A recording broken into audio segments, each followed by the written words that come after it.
Hello, my dear friends. They used to stuff crocodile dung into their bodies and then take it out to reuse. They applied hot resin to their private parts until they burned and became sore. They washed themselves in the Nile water filled with human excrement and animal carcasses. This was not an isolated incident, but the daily hygiene routine of the ancient Egyptian prostitutes. No baths, no soap, no right to refuse, just the pungent smell of sweat, blood, and perfume. No one taught them how to live cleanly, only how to survive. Tonight, we step into the brothel where perfume hides rot, and hygiene is just a rumour. Now, dim the lights, maybe turn on a fan for that soothing background, and let's embark on this journey together tonight.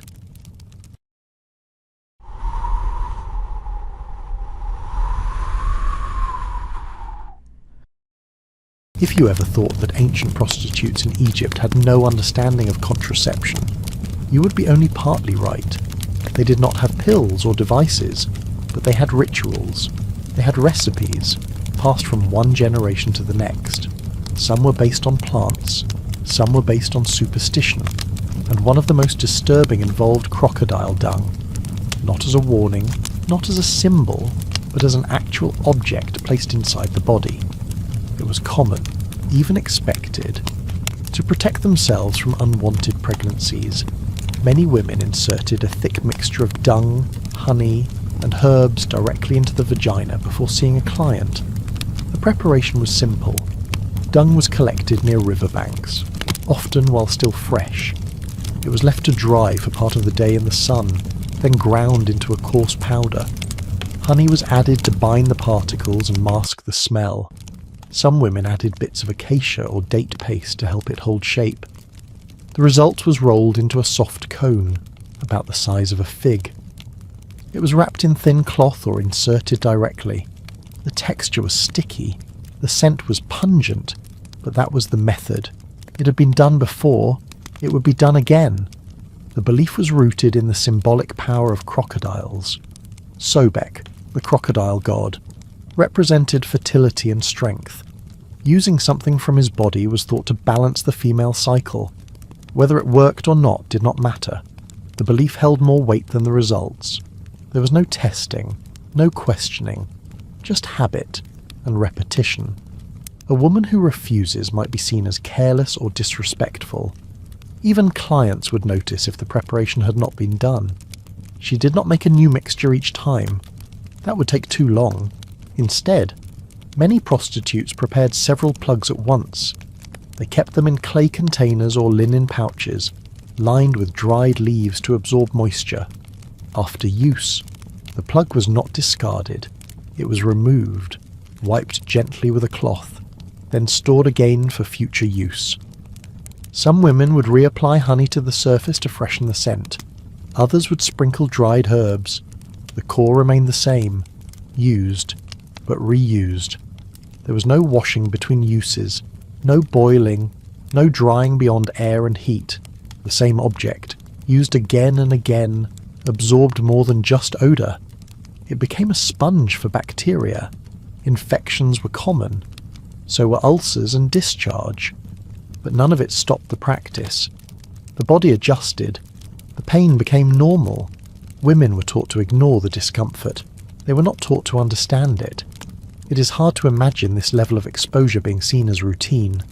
But for these women, it was not shocking. It was expected.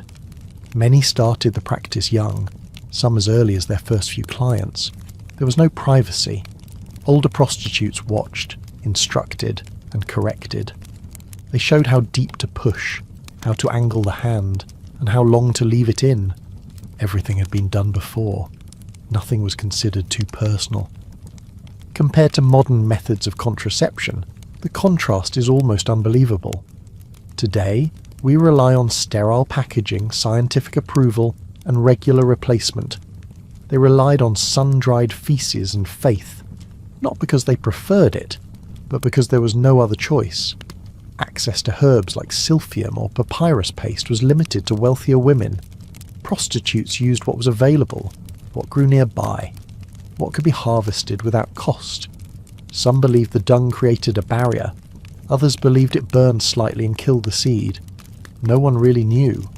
What they knew was that without it, they had a higher chance of pregnancy, and a pregnant prostitute was not desirable. She would lose clients. She might lose her place in the brothel. In the worst cases, she might be cast out altogether. So the risk was not about health, it was about survival. What disturbs me most is not the substance itself, but the quiet certainty with which it was applied. There was no hesitation. No moment of doubt.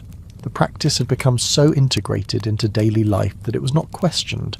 It was not considered extreme. That makes it harder to dismiss. These were not isolated cases. This was the norm. The dung plugs were not the only step in preparation, but they were one of the first. Before makeup, before scented oils, before jewellery. This came first. A woman could paint her eyes with coal and stain her lips with crushed berries, but if she skipped the internal ritual, she was considered incomplete, dirty in the wrong way, vulnerable to both shame and consequence. So she complied. On some days, she would run out, the jar would be empty, the next mixture is not ready. In those moments, women turned to friends. They borrowed, they shared. One would remove her used plug and hand it, cloth-wrapped, to another. The exchange was quiet, quick, understood. There was no embarrassment, no revulsion. That only came centuries later. There were variations. Some added resin. Others used tree bark mixed in. The goal was to make it thicker, less likely to slide out, but thicker also meant more friction, more pain. Bleeding was common. Sores became part of life, but appearance mattered more than sensation. A woman who bled was still expected to work. The act of insertion became part of the job, not foreplay, not preparation. A task, done alone, sometimes in a corner, sometimes behind a thin cloth. There was no time to rest, no time to clean, only time to be ready for the next man. The plug had to be in place. No exceptions, no excuses. Men rarely asked. Some noticed the scent, some did not, but no one questioned it. The smell of dung, honey, and herbs was part of the air in certain quarters of the city. You could identify a brothel by it. The walls absorbed it. The curtains held it. The woman wore it without trying. It followed them even after they left. At night, some women removed the plug. Others left it in, believing it worked better overnight. They slept with it. They bled with it. They walked with it, until it hardened or cracked or fell apart. Then they made a new one, or borrowed again. It was not a clean life, but it was a system, built from desperation, maintained by belief, passed on by those who had no better option. It served a function. It gave the illusion of protection. It gave women something to control in a world where everything else was chosen for them. But the plug was only the first layer. After that came something even more basic. Hands. And how little effort was made to keep them clean. In the next part, we will look at what happened after the client left, and how hygiene often stopped at the wrist. After removing the plug and setting it aside for the next time, there was rarely a pause. The routine continued. Her hair, like the rest of her body, was not left alone. It had to be maintained, treated, and prepared for the next client. Not with soap, not with oils, but with something far less expected. In some quarters of the city, the women used urine to wash their hair. Not just any urine, male urine, preferably aged, collected in jars, stored for days, and used once the scent turned sharp and sour. That was the signal that it was ready. It was believed that aged urine had cleansing powers. The ammonia, though they didn't know it by name, seemed to dissolve grease and dirt. When applied to the scalp, it made the hair softer, shinier, and easier to comb. The smell was strong, but the results were visible. In a profession where appearance mattered more than comfort, that was all that counted. Some women went further. They claimed the scent had an effect on men, that it awakened something, that it made the woman smell more natural, more real. That belief kept the practice alive. The process began in the morning. A small bowl of urine, usually saved from the night before, was poured over the head while standing in a corner of the courtyard or under the sun. She leaned forward, letting it soak through the roots, and she rubbed it in with her fingers, slowly, like massaging oil. There was no rinsing, no water followed, just the liquid soaking in, followed by the sun.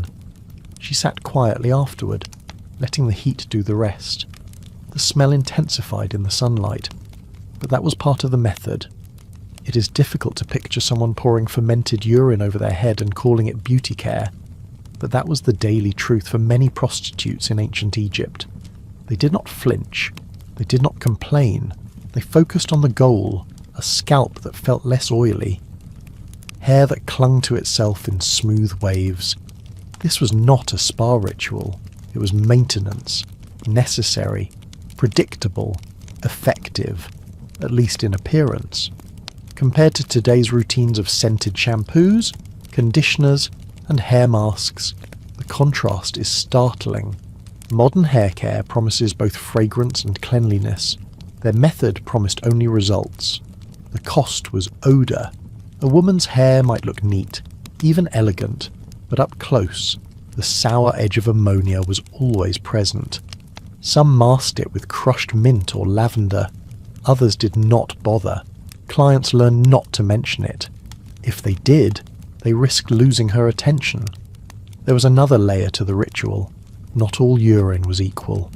The strongest, they believed, came from young men who had not eaten fish the day before.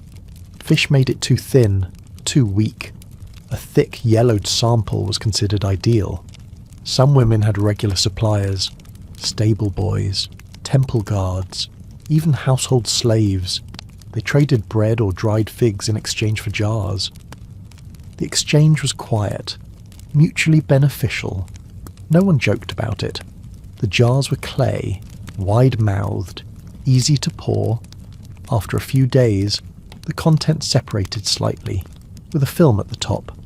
That film was skimmed off. What remained was stirred, not shaken. Each woman had her preference. Some added crushed herbs to reduce the sting. Others believed that pure urine, left untouched, worked best. They said it tingled on the scalp, like proof that it was doing something. There was no fixed schedule.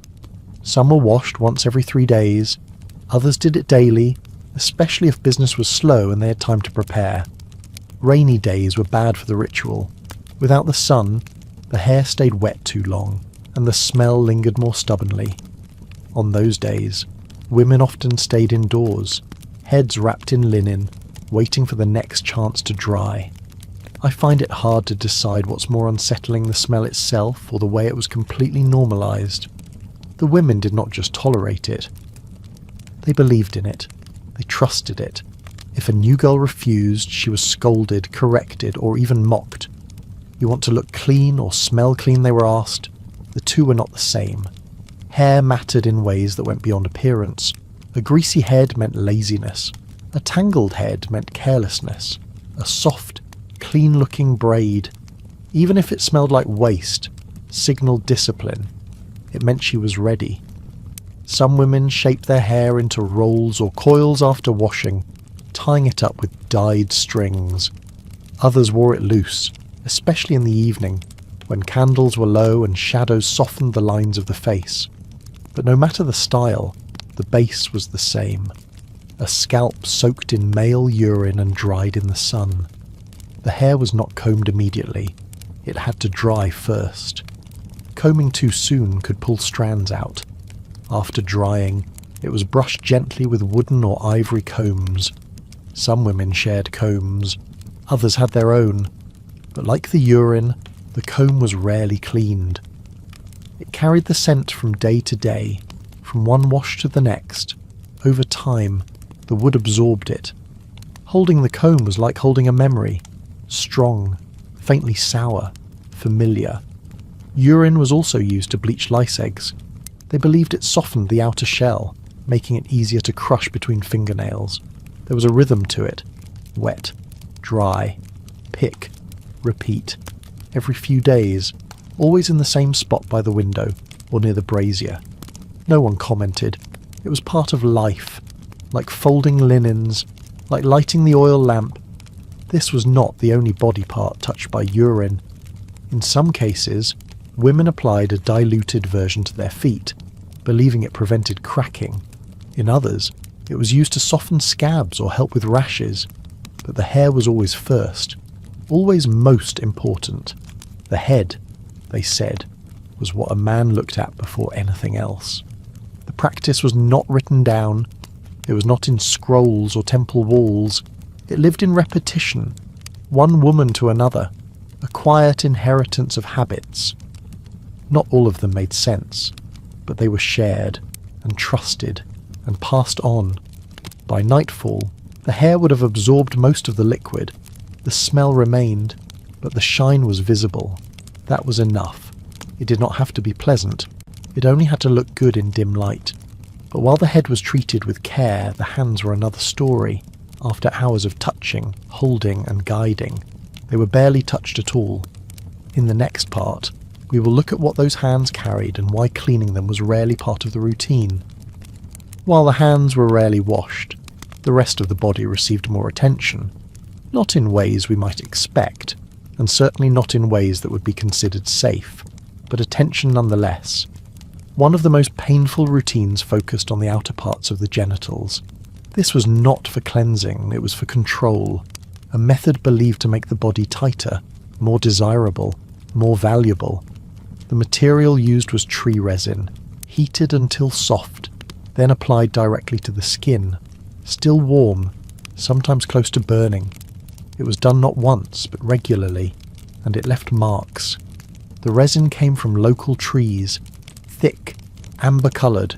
It was scraped in chunks and collected into clay pots. Once gathered, it was melted over flame, stirred until it reached a sticky, almost liquid consistency. Then, while still hot, it was poured into smaller bowls and left to cool slightly. Not too much. The heat had to remain. That was the point. The sensation had to be strong. If it did not sting, they believed it would not work. The application was done in private. No assistance, no medical tools, just fingers. The resin was scooped and spread along the outer folds of the vulva, carefully avoiding the inside. The heat caused immediate discomfort, a burning sensation followed by tightness. Some women cried.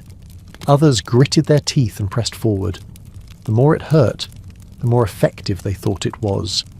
That logic was not questioned. It had been passed down too many times.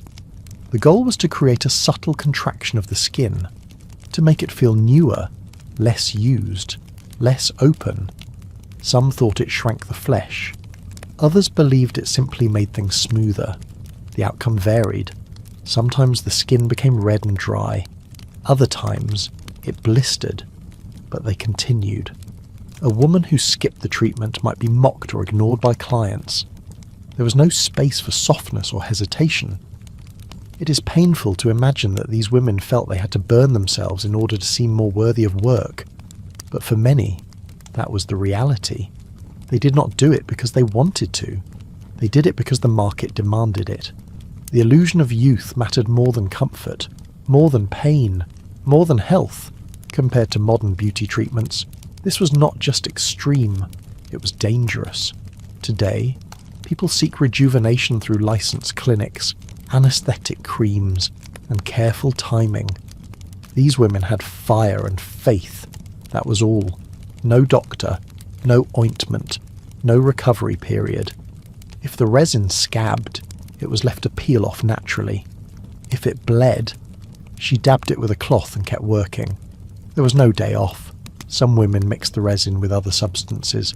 Beeswax can be used to reduce the burning, crushed lotus to mask the smell, but others used it purely, the strongest form, because that was what some clients preferred. They claimed they could feel the difference. They said it made the woman feel new. Those words carried weight, enough to push women into doing it again and again. The results were rarely clean. Many developed open sores.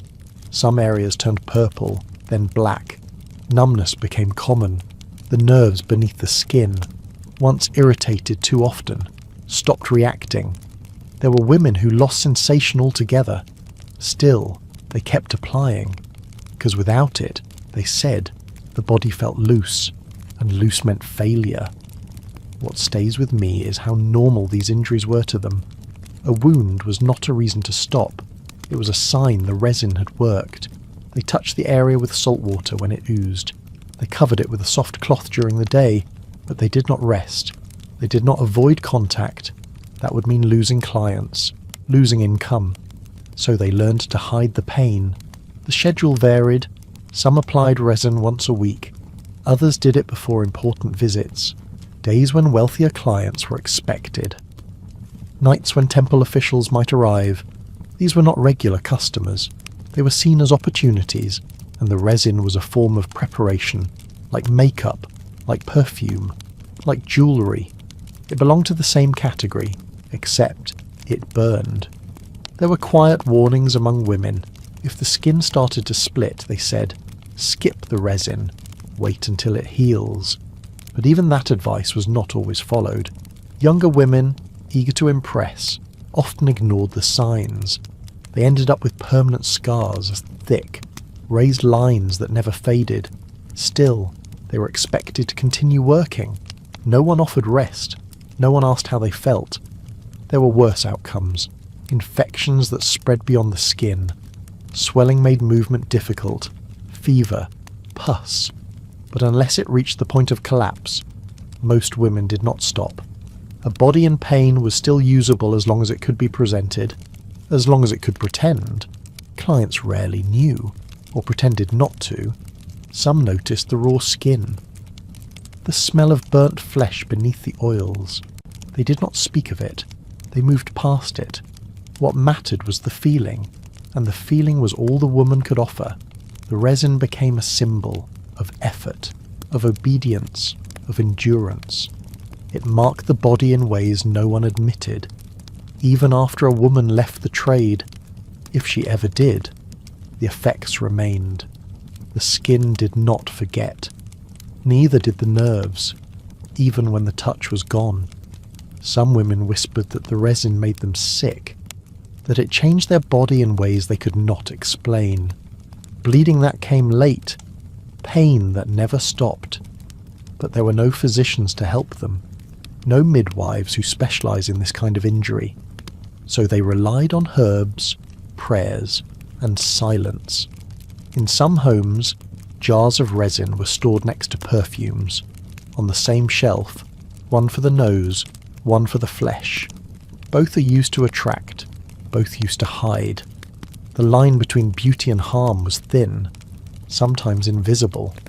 There was no rule about when to stop. No age when it was no longer needed. As long as clients kept coming, the ritual continued, the fire returned, the pain repeated, the scar deepened. But even this was not the most private act in their daily preparation. Some rituals went further, inside the body, beyond the surface, beyond the burn. In the next part, we will look at the substances they inserted for ritual protection, and how their bodies became vessels for both fear and faith. After the burning sensation faded and the skin was left to recover, some women turned to rituals that were less about appearance and more about protection. Not physical protection in the modern sense, but spiritual cleansing. They believed that the body, especially the lower part, could carry not just illness but guilt, bad luck, sin, and to remove it, they used blood, not their own, not menstrual, but the blood of animals, collected fresh, stored briefly, then applied to the most intimate areas of the body. The belief was not tied to hygiene in the way we understand it. It was not about killing bacteria or preventing disease. It was about restoring spiritual balance. Prostitutes in ancient Egypt were often treated as necessary but unclean. They lived on the edge of society, both wanted and shunned. Some accepted that role. Others tried to purify it. The ritual of blood was one of their tools. The most common sources were sheep and goats. Animals are sacrificed in other ceremonies. The blood was gathered in shallow bowls before it touched the ground. It had to be warm, alive. That was the rule. Once cooled, it lost its power. The blood was either poured onto a linen strip or scooped and smeared by hand. It was applied in a circle around the genitals, or sometimes dabbed on the inner thighs. In some versions, the cloth was folded and inserted briefly, not for hours, just long enough for contact. It is strange to imagine women using blood as a form of cleansing, but for them, it was not strange. It was sacred. It was believed that the blood absorbed negative energy, that it pulled shame from the body and carried it away. After the application, the woman would sit still. No speaking, no touching, just waiting, until the blood dried. It was wiped away with scented leaves or rinsed with warm water. Compared to modern ideas of purification, this practice seems not just outdated, but unsafe. Today, we define clean with soap, disinfectant, and sterile water. They defined it with the pulse of a slaughtered animal, not because they lacked knowledge, but because they saw cleanliness as more than physical. They saw it as moral, emotional. The body had to be reset. The smell was immediate, metallic, thick. Some women added resin or crushed mint to dull the edge. Others used nothing. The stronger the smell, the more potent the ritual was believed to be. Clients rarely witnessed it. The act was private, done before sunrise or after sunset, in silence, sometimes in groups, sometimes alone. There were risks. The blood, if left too long, began to ferment. It turned sour, sticky. If stored in a warm place, it could attract flies. If applied too late, it caused irritation. It was not always fresh. In some brothels, the same bowl was used more than once, shared between women, passed without comment. They believed that shared rituals created shared protection. That which worked for one would work for all. Infections followed, some mild. Others are more severe. Rashes, burning, sores. But they were considered part of the process. If the skin stung, it meant the ritual had found something, pulled it out. A woman might wince, but she would continue. Stopping would mean leaving herself exposed, spiritually open, vulnerable. What unsettles me most is how willingly they accepted these risks in exchange for a feeling of being clean. Not visibly, not medically, but internally. As if the guilt itself had weight, and the blood could wash it away. They were not forced. They chose this because few other options gave them the sense of control they needed. The blood was not always applied directly. In some cases, it was soaked into a cloth and folded into a pouch. The pouch was tied to the waist and worn under the dress. The warmth of the body kept it moist. It stayed there for hours, sometimes until evening. The scent followed the woman all day. Some claimed it kept away evil spirits. Others said it calmed the womb. No one knew for sure, but they believed. On religious days, the ritual became more elaborate. Candles were lit. Chants were whispered. The blood came from animals offered at temples, considered more powerful, more holy. Women knelt on mats, pressed the cloth against their thighs, waited for the prayers to finish, then stood, washed, and returned to their work. There was no celebration, just a return to routine. The use of blood was not limited to prostitutes. Some women in other professions used similar rituals. Dancers, temple attendants, midwives. But for prostitutes, the ritual had an edge, a sense of desperation, of hope buried under repetition. Because their work touched so many bodies, they believed they collected the troubles of others. The blood was their way of letting go. Not all participated. Younger girls often resisted at first. The smell, the texture, the unease. But over time, they were brought in, encouraged, coached. Told that without cleansing, things would go wrong, money would stop, illness would come. It was not a choice. It was part of the job. Some women marked each ritual in secret, scratched a line into the wall, kept count of how many times they had done it. Some reached dozens, others more. The numbers meant nothing, but counting gave structure, a way to measure time in a life that rarely changed. The leftovers were handled with care. The used clothes were burned, or buried, never thrown away. It was dangerous, they believed, to discard something that had absorbed impurity. That impurity could return, could find someone else, so they made sure it disappeared. The act of destruction became part of the cleansing itself. In a world with no medical knowledge of germs, they still feared contamination, not from what they could see, but from what they felt. A heaviness, a shadow. They used blood to fight it, because blood, to them, was life, and anything alive could take something dead away. But for all its ritual meaning, blood could not protect against everything, especially not what lingered on their own skin. After the ritual, many women went straight back to work. No washing, no drying, just wiping the area and dressing. The residue remained. The scent followed. The body, both sacred and unclean, continued its cycle. And if the blood could not stop the illness, they turned to other tools, some that were sharper, more painful, more permanent. In the next part, we will examine the tools they used to shave, scrape, and injure themselves in the name of hygiene. Even after performing rituals with blood or burning resin, few of these women took the time to clean their hands, not because they did not want to, but because there was rarely any water, and certainly no soap. The concept of hand hygiene did not exist in the form we know it today. Their hands touched many bodies, many substances, and yet remained largely untouched themselves. They were not washed between clients. They were not rinsed before handling their own food. Most of the time, they were simply wiped. Wiping meant different things. Sometimes it was a scrap of cloth, often the edge of a skirt. In some places, it was a handful of sand, rubbed between the palms, let fall to the ground. The motion gave the illusion of cleaning.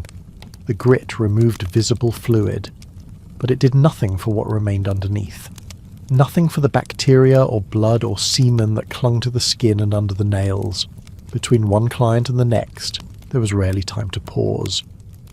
The same hands that held, guided, and received were reused, without thought, without hesitation. It was the rhythm of survival. The room did not have a basin. The door did not open to a courtyard with flowing water. There was no servant waiting with warm cloths. The woman stood, adjusted her dress, and waited for the next knock. It is almost impossible today to imagine someone using the same unwashed hands for one body after another, but that was the only option these women had. They were not taught to clean. They were not given the tools to do so.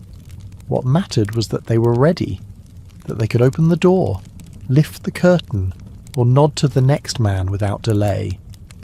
Compared to modern hygiene standards, the gap is so wide it feels fictional. In a world where hand sanitizer is in every pocket, they had nothing but dust and habit. Some women knew the risks. They noticed the way their hands began to crack, the small sores between fingers, the rough patches that itched at night. But they did not connect it to cleanliness. They thought it came from work, from effort, from age. The kinds of residue left on the hands were not minor. Semen was common, so was vaginal discharge, blood, sweat, oil, and herbs used for treatment or stimulation. Sometimes crushed petals, sometimes old resin. All of it layered onto the same palms, built up over hours, pressed into the creases of the skin, and yet those hands would still be used to eat, to fix hair, to apply kohl to the eyes. There was no designated cloth for hand drying, no clean towel hanging near the bed. Clothes were reused, sometimes shared. A woman might wipe her hands, fold the cloth, and tuck it into her sash. Use it again hours later. There were no rules, only instincts, and those instincts were shaped by what they had seen, not what they understood. Some women tried alternatives: ash mixed with water, crushed herbs with rough leaves, but nothing removed the deeper traces. After a long night, the fingers still smelled, the palms felt sticky, the nails turned darker, and if there was no light, no mirror, those details remained unnoticed. What I find most disturbing is not just the physical residue, but the emotional numbness that came with it. The hands became tools, not extensions of the self. They were not treated as sensitive, important, or worthy of care. They were extensions of labour, used until they hurt, then used more. The consequences showed slowly: infections in the nail bed, swollen knuckles, fungal growth between fingers. But these were not treated. They lived with, bandaged if they bled, bitten if they burned. One hand was favoured when the other became too sore. There was no healing, only adjusting. Clients noticed sometimes. They looked at the hands and winced, saw the raw edges, the red fingertips, but they did not speak. It was part of the price. They did not come for beauty. They came for access, and the hands gave it. In some places, women painted their nails to cover the stains, not with polish, but with crushed ochre or herbs. The red hid the black, the green distracted from the yellow. It was not decoration. It was a disguise, an attempt to make the hands seem cleaner than they were. There were whispers, too, about cursed hands, that if a woman touched too many men without cleansing, her hands would begin to take on their burdens, that the weight of their guilt would settle into her skin, that her fingers would start to shake, her palms would sweat at night. Some believed it, others laughed, but still, they rubbed their hands with mint leaves after a bad client, just in case. No one tracked how many times a woman touched another without cleaning her hands. No one counted how many different bodies left their marks on her skin. There was no tally, just layers, a silent history, pressed into flesh, from client to client, from food to face, the same hands, again and again. In the absence of cleansing, some women developed rituals, not with water but with motion, rubbing hands together quickly, clapping twice, brushing them against the doorframe, as if movement could undo what had been done, as if speed could erase touch. These habits offered no protection, but they gave comfort. When rest finally came, the hands were not soaked or scrubbed. They were placed beside the head, folded under the cheek, left as they were, cracked, stained, heavy. In the morning the cycle began again, the same cloth, the same skirt hem, the same handful of sand, the same acceptance. But the hands were only part of the picture. What they touched also stayed with them, especially the surfaces shared between one woman and the next. In the next part, we will look at the bedding they slept on and worked on, and why the sheets were rarely ever changed. The hands carried what they touched, but they were not the only things that went unchanged. In the rooms where work was done, another surface bore the same burden. The bedding, the place where women lay, where clients moved, where bodies pressed into each other. The cloth spread beneath them was not washed after every visitor. Often, it was not washed at all until the end of a long day. Sometimes not even then. There were not enough linens. That was the simplest reason. A brothel might have only a few sheets per room. In smaller spaces, there might be just one, made of linen or coarse cotton, thin from use, stained from history. Each woman had a corner. Each shift rotated through the same bed. One man left, the next arrived. No one lifted the cloth. No one flipped the mattress. It was always the same. The stains remained visible. Dark patches from sweat. Small blooms of red where bleeding had occurred. Dry traces of semen, lotion, oils, and powders. These marks told a story that no one wanted to hear. They were signs of use, not eroticism, not luxury, just reminders. What one man left behind, the next one touched, sometimes with his own back, sometimes with his hands or face. It is hard to imagine lying down on a surface still warm from the previous body, but that was the daily rhythm in many brothels. There was no pause, no reset. The bed did not belong to the woman. It belonged to the room, and the room never rested. As long as there was a man waiting, the sheets stayed down. Compared to modern expectations of hygiene, where hotel staff change linens daily and hospitals dispose of used bedding, the gap is wide and deeply unsettling. These women worked in places where fluid soaked into fabric and dried without question. The smell became part of the air. The cloth absorbed it. So did the mattress. If there was a mattress, in some cases, it was just straw, piled thin beneath the linen, too thin to absorb everything. The women grew used to it, not numb, just resigned. They adjusted their bodies to avoid the worst stains.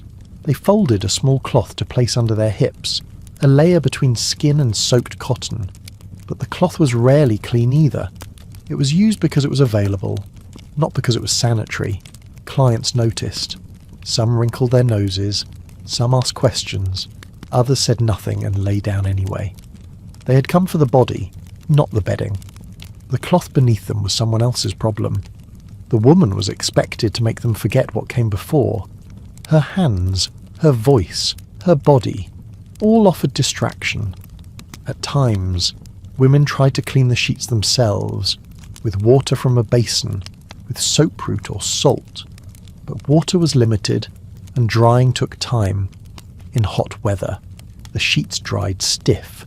In cold, they stayed damp, and so the effort was often abandoned. One cloth is used for days. Then it was swapped when another became available. The linens were not marked.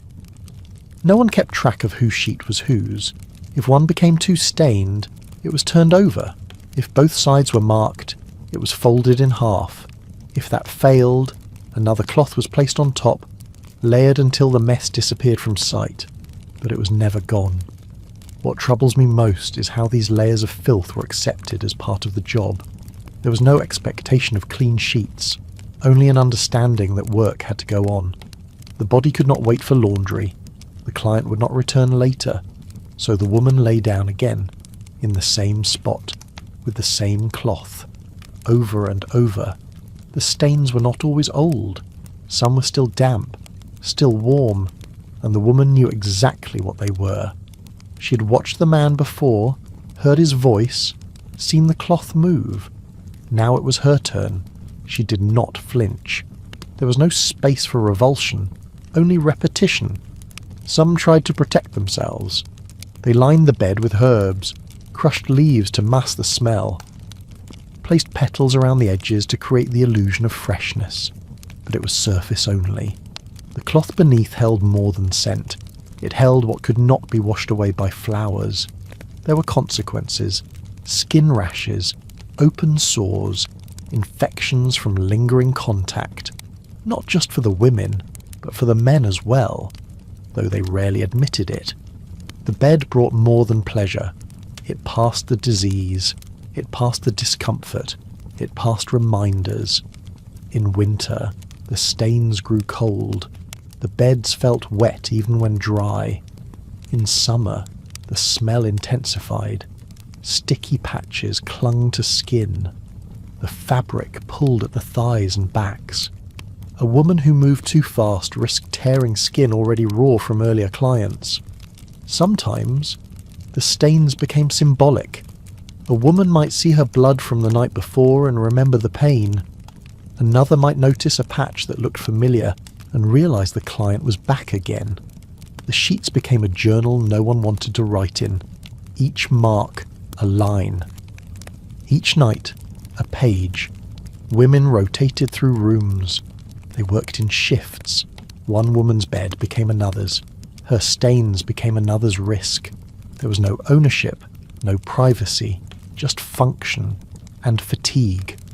When sheets were washed, it was done in public basins, scrubbed by hand, beaten with stones, dried in the sun. But even then, not all stains came out. The cloth thinned, threads loosened, holes opened, yet the sheet returned to the bed, again and again, until it tore. Then it was sewn, or replaced by something worse. New linens were rare, a gift from a generous client, a purchase by the madam, a stolen piece from a rich home. They were folded with pride, smelled, admired. Then they were placed on the same bed and quickly lost their shine. For the women who lay there, the bed was not a place of rest. It was a tool, a surface, a requirement. It was never clean, but it was necessary. Still, not every stain came from others. Some came from within, from the clothes they placed inside themselves, not for beauty, not for comfort, but to stop things they could not stop on their own. In the next part, we will look at how women tried to manage their monthly bleeding with scraps of fabric and practices that caused more harm than relief. The cloths they used to manage bleeding were hidden beneath layers of fabric, but what could not be hidden was the smell. In places where water was scarce, and time even more so, full bathing was rare. A prostitute in ancient Egypt might go days without washing her body, sometimes longer. Instead of bathing, she covered herself in layers of scent, thick, clinging oils made from crushed plants and resins. These did not remove the odour of sweat, discharge, or blood. They only added to it. The result was a smell that hovered around the body all day. Sweet, pungent, overpowering. The oils were made in small quantities, blended by hand, applied with fingers. Some women used lotus oil. Others preferred cinnamon bark or frankincense. These were strong, dark substances, sticky to the touch. They left marks on linen, on skin, on hair, but they were seen as essential. A woman without scent was considered careless, unfinished. And a body that did not smell like something other than itself was unwelcome. The application took time. The oil was warmed slightly over the flame, then rubbed onto the armpits, behind the knees, around the neck, across the lower belly, and often between the thighs. Some women added it directly to the folds of the vulva, believing it masked the deepest smells. It did not. It only mixed with them. It is easy to romanticize ancient perfumes, but these were not subtle accents. They were shields, thick, blunt layers meant to cover what could not be washed away. The scent stayed on the body through work, through sleep, through heat. It seeped into bedding, into clothing, into hair. It could be smelled before the woman entered the room, and long after she left. Compared to modern hygiene, where washing precedes perfume and fragrance as a final touch, these women used scent as a substitute. They did not have access to clean water or time for rinsing. Their bodies were always in motion. Their oils were their only bath. Some believed that the strong scent kept away bad spirits. Others believed it pleased the gods, but most simply knew that without it, they would lose clients. The oil did not prevent the smell, it transformed it. Sweat mixed with floral notes. Blood added iron to the sweetness. The result was thick and sour, a smell that clung to the nostrils. Some men found it intoxicating. Others tolerated it. Very few commented. Women prepared their oils in advance, stored them in small clay jars, applied them with cloths or with the tips of their fingers. They did not wipe away dirt first. There was no time. The oil went directly over the skin, whatever condition it was in. Some women reapplied between clients, others only once a day. The strength of the scent often made reapplication unnecessary. The base for these perfumes was often animal fat or thick plant oils. They turned rancid if left too long in the heat. Some jars smelled worse than the bodies they were meant to disguise, but they were used anyway, replaced only when they caused visible skin irritation, boils, rashes, peeling. Even then, the woman might continue. A raw patch on the skin did not mean a day off. It meant she had to use less oil in that area. There were favourites among scents. Blue lotus was considered calming. Myrrh was expensive, but long-lasting. Cinnamon stung slightly when fresh, which which some believed meant it was working. The choice depended on cost, availability, and superstition, not personal taste. Women rarely used what they liked. They used what kept men returning. The oils were not confined to the body. They were added to hair, to clothing, even to food, in small homes near brothels. The air was thick with overlapping smells. One woman's oil would mix with another's. Clients would leave reeking of the same mixture. So would the money they paid with. Coins held a trace of sweetness. A reminder of where they had been. What unsettles me most is how completely scent became their skin. They were not known by their names. They were known by how they smelled, and that smell was not always theirs. It was a mix of the brothel, the room, the clients, the day. No two applications were the same, but all left a trace. Bathing happened, but rarely once a week, if water was available. Less during drought. The oil stayed on the skin for days. Dust stuck to them. Sweat mixed in. The body became layered, not clean, just masked. The idea of washing before oil was distant, unachievable, a luxury. Some women used sand to scrub the top layer before applying oil again. It scratched the skin, left red marks, but it removed the worst build-up. That was enough. There was no soap, only friction and time. Clients expected the scent. Without it, they asked questions, thought something was wrong. A woman without oil was seen as neglected, sick, not worth paying for. So even when sick, even when bleeding, the oil went on, always, without fail. In certain temples, incense was burned around the body to enhance the scent. The woman stood naked or half-dressed. The smoke curled around her. The oil warmed again. It sank deeper into pores. She was told she was ready, that now no man would resist. But the body under the oil had not changed, only its smell. These rituals were repeated until they became instinct. Oil before dress, oil after touch, oil before bed. Even if the cloth she lay on was stained, even if her hands were cracked, even if she had not rinsed herself in days, the oil was the constant. But over time, the skin absorbed more than fragrance. It also absorbed infection. The oil sealed it in, trapped it. And when wounds appeared, there were few options. Still, oil was seen as a gift, a tool, a layer of beauty over discomfort. But sometimes, even the strongest scent could not hide the presence of sickness, especially when that sickness began to show in places no oil could reach. In the next part, we will look at how women tried to hide infections and wounds, and how fragrance became a mask for something far more dangerous. No matter how thick the oil or how sweet the scent, it could not stop what the body produced. Fluids came with the work: lubrication, blood, semen, discharge, sweat. These needed to be managed, especially during long hours with many clients. The most common method involved simple materials placed inside the body, small folded cloths or natural sponges. Nothing special, nothing clean, just what was available, what could be inserted, removed, and reused.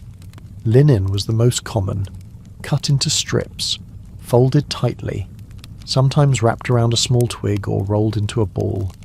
Sponges were less common but still used. Natural sea sponges, imported and sold at markets, were trimmed to size, softened in water, then placed inside the vagina to absorb moisture. These inserts served many purposes. They were meant to protect clothing, to reduce the mess, to control the flow, but they were rarely fresh. Most women did not use a new piece each time. They used what they had.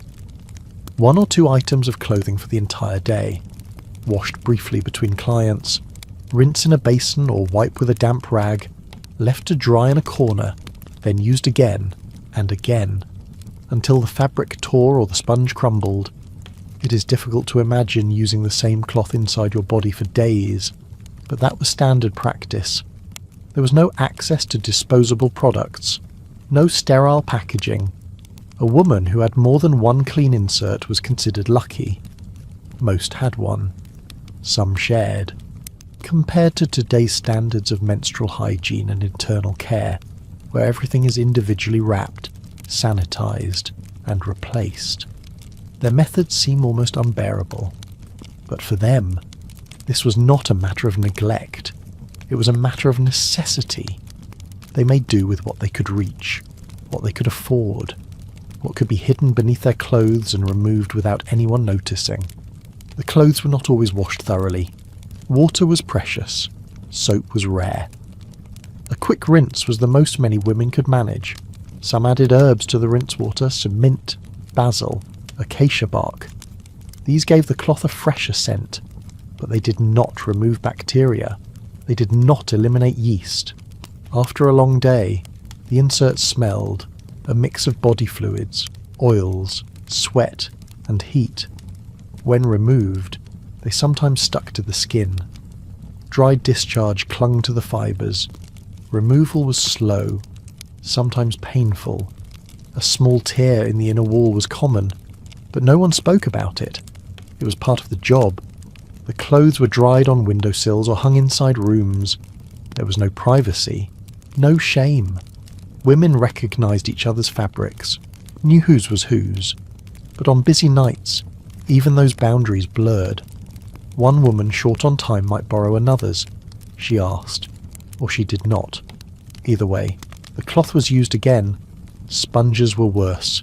They absorbed more, but they held more as well. A sponge used once could trap fluids deep within its pores. Without proper cleaning, it became a nest for infection, mould, bacteria, fungi, but sponges were expensive. Replacing them was not simple, so they were rinsed, squeezed, dried and used again, until they fell apart. What unsettles me most is how these tools, so intimate and so vital, were treated as if they were external, as if they were no more important than a hair tie or a sandal. Their place was inside the body, yet they were left on dusty ledges, carried in cloth bags, touched by unwashed hands. Infections followed. Yeast, bacterial vaginosis, itching, burning, discoloration. Women learned to ignore the symptoms. They chewed bitter leaves to ease the discomfort. They sat over steam baths filled with herbs. They did not stop using the clothes. They could not. The inserts were not used only during work. Many women wore them all day.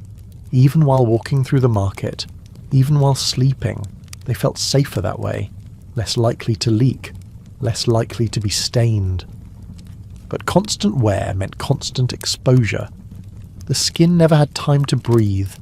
In some cases, the clothes were made from recycled material, torn robes, old headdresses, strips from worn bedding.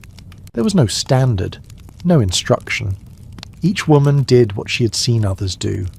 The process passed from body to body, a silent tradition of makeshift protection. Some tried to sterilize their clothes with heat, place them near fires, wrap them in warm stones. But too much heat hardened the fibres, made them rough, caused small abrasions.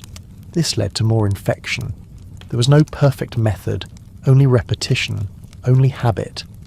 The smell of used cloths mixed with the oils on the skin. It rose when the woman sat, when she knelt, when she opened her legs. Clients noticed. Some turned their heads, others said nothing. They had their own reasons for being there. Smell was just one part of the transaction. On bad days, when water was scarce or the basin was dirty, the clothes were not rinsed at all, just folded and tucked away, stored in a pouch at the hip or behind a curtain, used again that night. By then, they were stiff, crusted, but still used. No one counted how many times a cloth had been used. No one tracked when it had last been washed. The body adjusted, or it did not, but the practice remained. Sometimes, when a woman died, her belongings were collected, her clothes, her jewellery, her combs, and often, among them, her clothes, still folded, still stained, still stored. a reminder of what the body endured and what it learned to live with. But even these inserts were not enough to protect from all risks. The body still bled, still cracked, still tore. When that happened, there were other methods, not to soothe, but to seal, to hold things together by force. In the next part, we will explore how women used heated substances and sharp tools to close, dry, or control their skin when nothing else would stop the pain. When cloths failed to protect the skin or control the flow, the body had to be dealt with more directly. One area received particular attention, the hair around the genitals. In a culture that valued cleanliness but had few resources, removing pubic hair became both a ritual and a risk. The women did not have razors. There were no polished blades or sharp scissors designed for the task. What they had were stones, rough, flat, worn smooth on one side, or broken bits of metal, a splintered needle, a cracked hairpin, anything with an edge that could scrape skin and pull hair.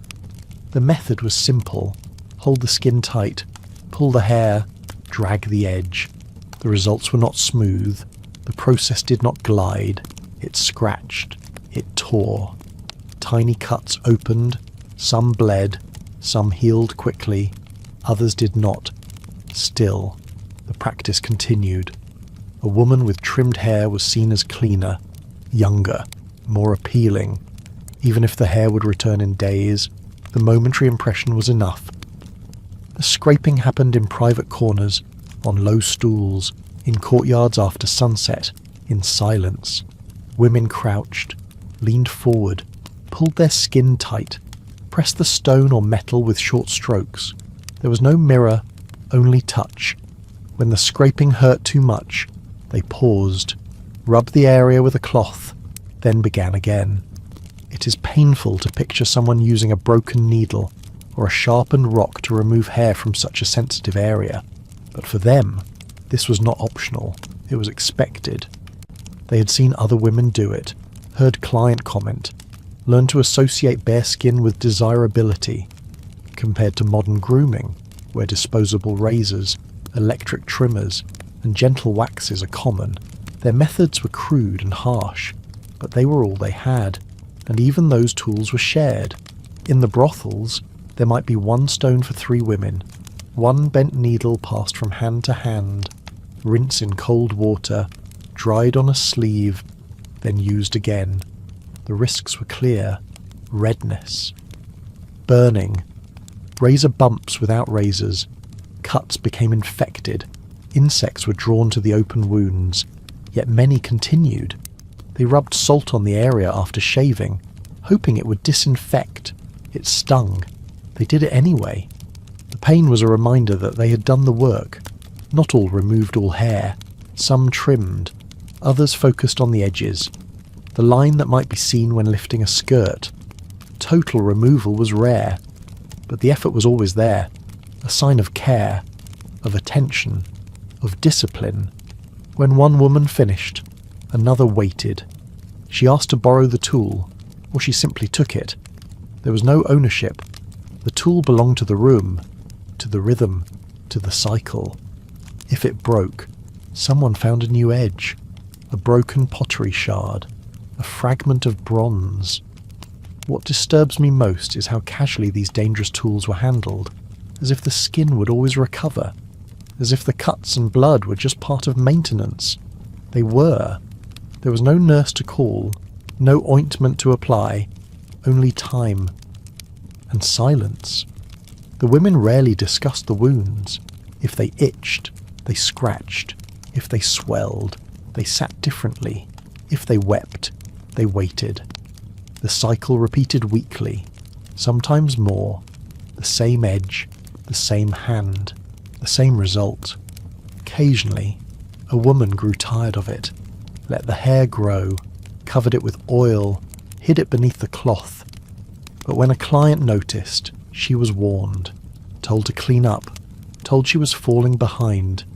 So she returned to the stone, the metal, the scrape. Some tried to soften the area first, applied warm cloths, pressed crushed herbs into the skin. But these tricks only dulled the first few strokes. The pain returned quickly and stayed. They told themselves it was worth it. The hair did not stop growing, the wounds did not stop forming, but the cycle continued. One woman stopped shaving only when the infection became too deep. Her legs swelled. She could not walk without pain. The others avoided her, afraid of what she carried. But no one offered help. No one knew how. In some places, women made a ritual of shaving, burned incense nearby, chanted softly, believed the act would remove not just hair, but shame. That bare skin meant a fresh start, that the pain cleansed the past. These beliefs gave them strength, or distraction.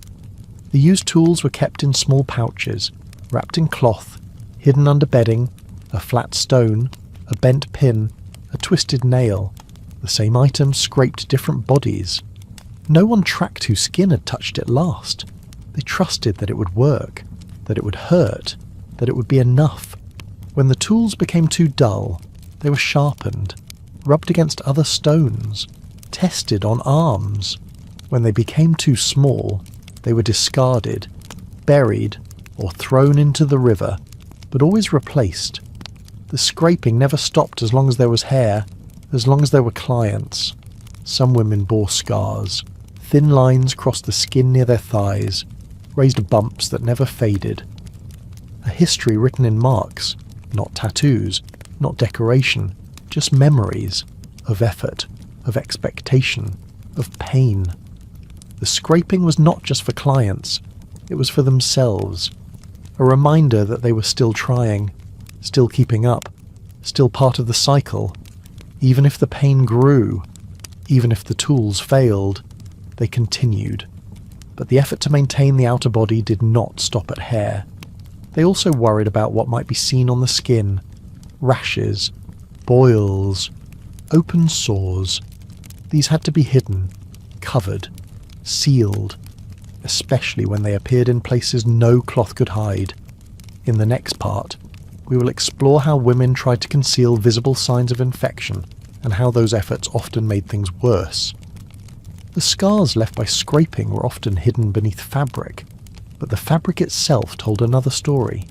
Beneath the outer dress, beneath the sash and the oils, many women wore a single layer of linen closest to the body. It served as underwear, though it did not resemble what we know today. A narrow strip of woven cloth, tied around the hips, pulled between the legs, a barrier between skin and garment, a necessary layer, but not a clean one.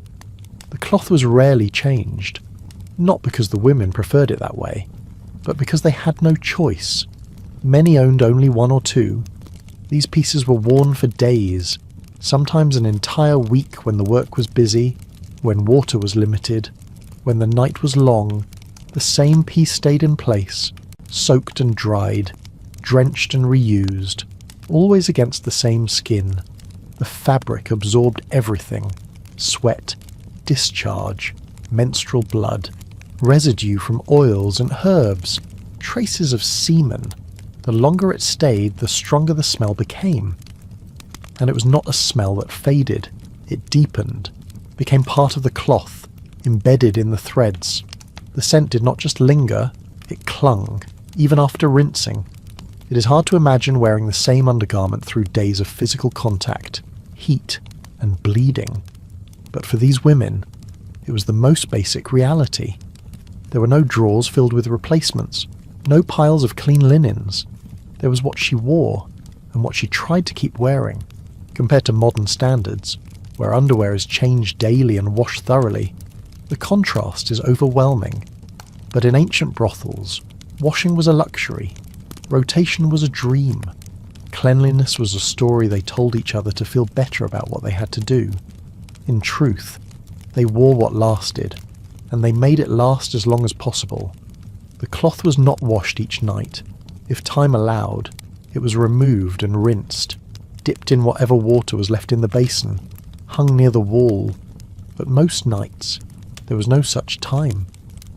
The woman fell asleep in the same clothes, woke with it still damp, still heavy, still scented. She adjusted it, smoothed it, and started again. The area underneath suffered. Constant moisture caused irritation, rashes, sores. Friction from the cloth added to the damage. When the fabric began to stiffen from old stains, it scraped the skin, left small cuts. The body learned to endure it just like it endured the heat, the pain, the eyes of strangers. Some women tried to perfume the fabric, rubbed it with crushed mint, dried rose petals, oil mixed with wine. But the result was always the same. A sweet note on top of something far more sour. The mask could not last. The scent of use returned by midday. Clients noticed. A few turned their heads. Some held their breath. Most said nothing. They had paid for access, not comfort. They came for touch, not scent. And the woman knew that. She didn't apologize. She did not explain. She adjusted her skirt and continued. What stays with me is how these women were forced to accept discomfort as ordinary, and how that acceptance hardened them to suffering. The cloth was not just a garment, it was a reminder of work, of bodies, of things that could not be washed away. The fabric aged quickly. After a few weeks, it began to fray. The edges curled, the centre thinned. Some women stitched the tiers, others layered the cloth, added patches, folded it differently each time to reduce wear. Still, the fabric gave out, and when it did, it was replaced with whatever could be found. A piece of curtain, a strip from an old robe, anything that could hold. In colder months, the cloth never dried fully. It stayed damp beneath layers of clothing, itched constantly, but removing it meant exposure, so it stayed wrapped, pressed, warmed by the body, by the fire, by necessity. When infections came, they were blamed on other things. A bad client, a cursed night, rarely on the cloth itself.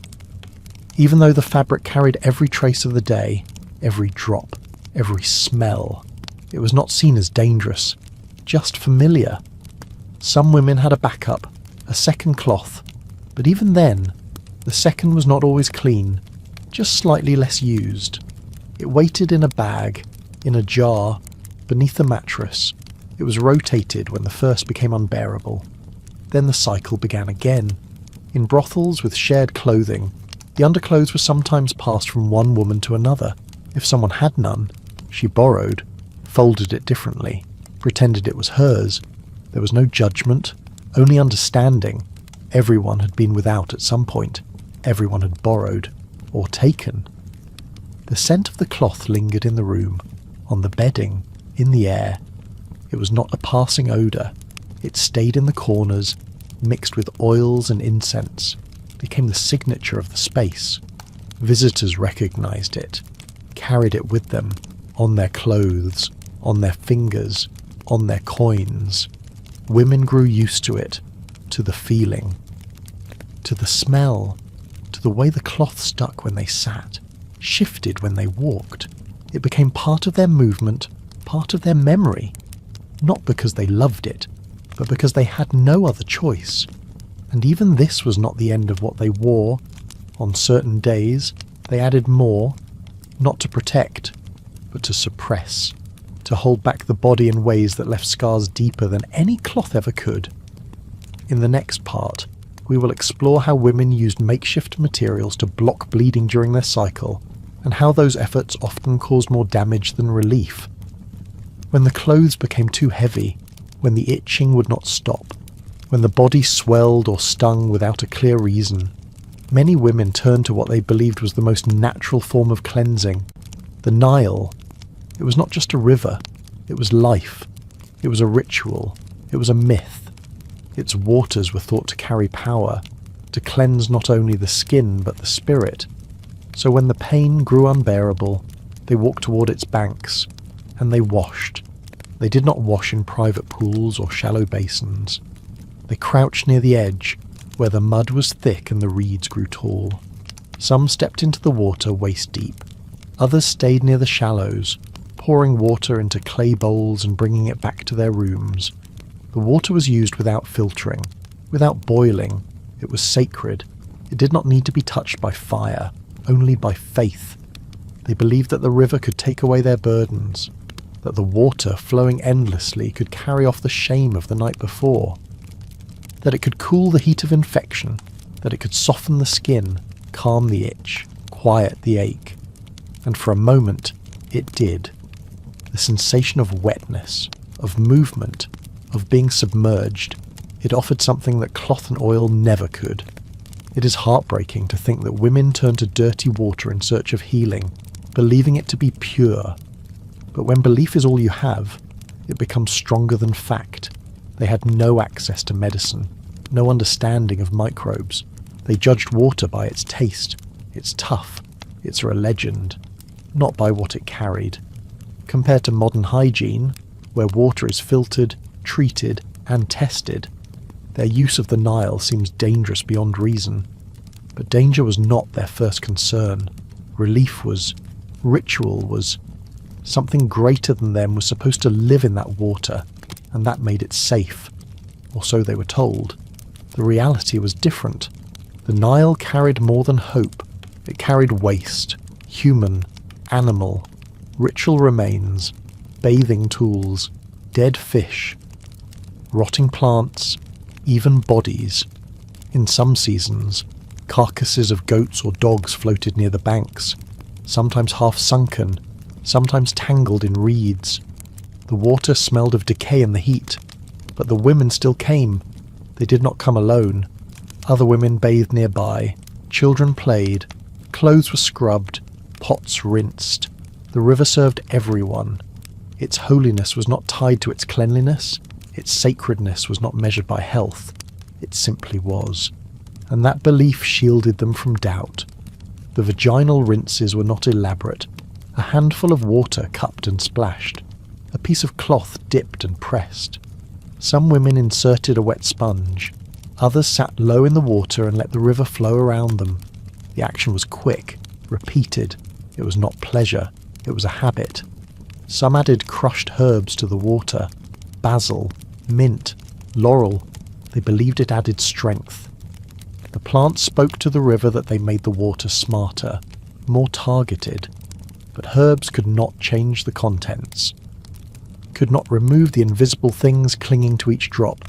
After the rinse, the women felt better. Briefly, the burning eased, the stickiness washed away, the skin cooled. But what they did not see was what the water left behind. Infections began slowly. A new itch, a deeper soreness, a swelling that did not go down, discharge that thickened, changed colour, smelled stronger than before. They blamed the moon, the client, the wrong combination of herbs. Few blamed the river, and fewer stopped using it. It was the only option they trusted, the only one they could reach. Water was not available in endless buckets. What they carried from the Nile was what they used for days, for washing, for drinking, for everything. What stays with me is how little choice they had. When the only water available is the same water that carries disease, belief becomes your only filter. They needed to feel clean, not just for clients, for themselves. After days of oil and cloth and blood, they needed something to rinse it all away, even if it brought something worse. Sometimes, the infections grew visible, pustules, cracks, red lines that spread up the thighs. When that happened, they returned to the river again, washed more thoroughly, held themselves underwater longer. It was a cycle. Hurt, wash, hurt again. There were no doctors to tell them to stop, no voices to warn them, no microscope to show what lived in the water. Only tradition, only repetition, only hope. In certain brothels, women shared jars of Nile water, brought from the banks in the morning, placed in corners, dipped into when needed. The water sat in the heat, grew cloudy, attracted insects. Still, it was used. For the body, for the face, for the inner folds. Some believed the river punished them when they were careless, that a rash meant they had not bowed first, that pain meant they had not offered a prayer. So they added ritual, lit candles before washing, spoke to the wind, closed their eyes while rinsing. These small actions gave meaning, structure, dignity. But dignity did not prevent damage. The infections deepened, became chronic. Some women lost feeling, others bled during movement. They wrapped themselves tighter, used more oil, said less. When the pain made walking hard, they sat on woven mats and waited for it to pass, waited for the client, waited for the day to end. Then they rose and returned to the river, again and again. For many, the Nile was not just a river, it was a wound, both healer and cause. It gave them what nothing else could, but it also took from them, quietly, slowly, over time. And if water could no longer clean them, they turned to scent, not perfume, not oil, but smoke. Burned herbs meant to drive away smell and spirit alike. In the next part, we will explore how women burned incense around their bodies to disguise infection, and what these rituals said about their place in a world that refused to make room for their pain. The scent of smoke from burned herbs could fill a room, but even that could not fully mask the realities of a bleeding body. For most women, the monthly cycle was not just an inconvenience, it was a burden that affected every part of their work. There were no pads, no tampons, no sanitary napkins. What they had was cloth, often old, sometimes borrowed, frequently used until the fibres thinned to nothing. A piece of linen folded in layers, tucked between the legs, changed when possible, left in place when not. This cloth was not specialised. It was whatever remained from torn garments, pillow covers, curtains, or rags used for cleaning. The fabric was not soft, not absorbent by design, but it was there, and for many women, that was enough. A barrier between blood and clothing, a sign that they were still trying to manage something they could not prevent. The bleeding itself was not hidden. Everyone in the brothel knew when it began. Women moved more slowly, sat differently, avoided certain clients. Some tried to work through it, others begged for rest, but rest was not always granted. If there were too few women, too many clients, the cycle had no power. She worked anyway, with cloth soaked, with blood warmed by the heat of the room. It is deeply unsettling to picture a woman trying to perform while bleeding heavily into a piece of old fabric, but that was what many had to do. They folded the cloth tighter, added another layer, or simply ignored the smell. They told themselves it was temporary, that it would pass, and it always did until the next month. Compared to today, where disposable sanitary products are widely available, and even reusable options come with instructions and cleaning systems, these women relied on scraps, on hope, on habit. There was no washing between each change, only a quick rinse if water is allowed. Often the same cloth was used for hours, sometimes all day, sometimes through the night. The fabric stayed damp. Blood mixed with sweat, with oil, with discharge. It became heavier as the hours passed. It clung to skin, rubbed against raw patches, caused itching, sores. But the woman continued because she had to, because the body did not wait for convenience. Neither did the work. In some brothels, women shared cloth when supplies ran low. One folded in half, then again, passed from hand to hand, washed when possible, dried in a corner, used again. They did not speak about it, did not look at it closely. They simply used what was available, what had been used before. A few tried alternatives, dried clay shaped into thin discs, placed against the opening to slow the flow.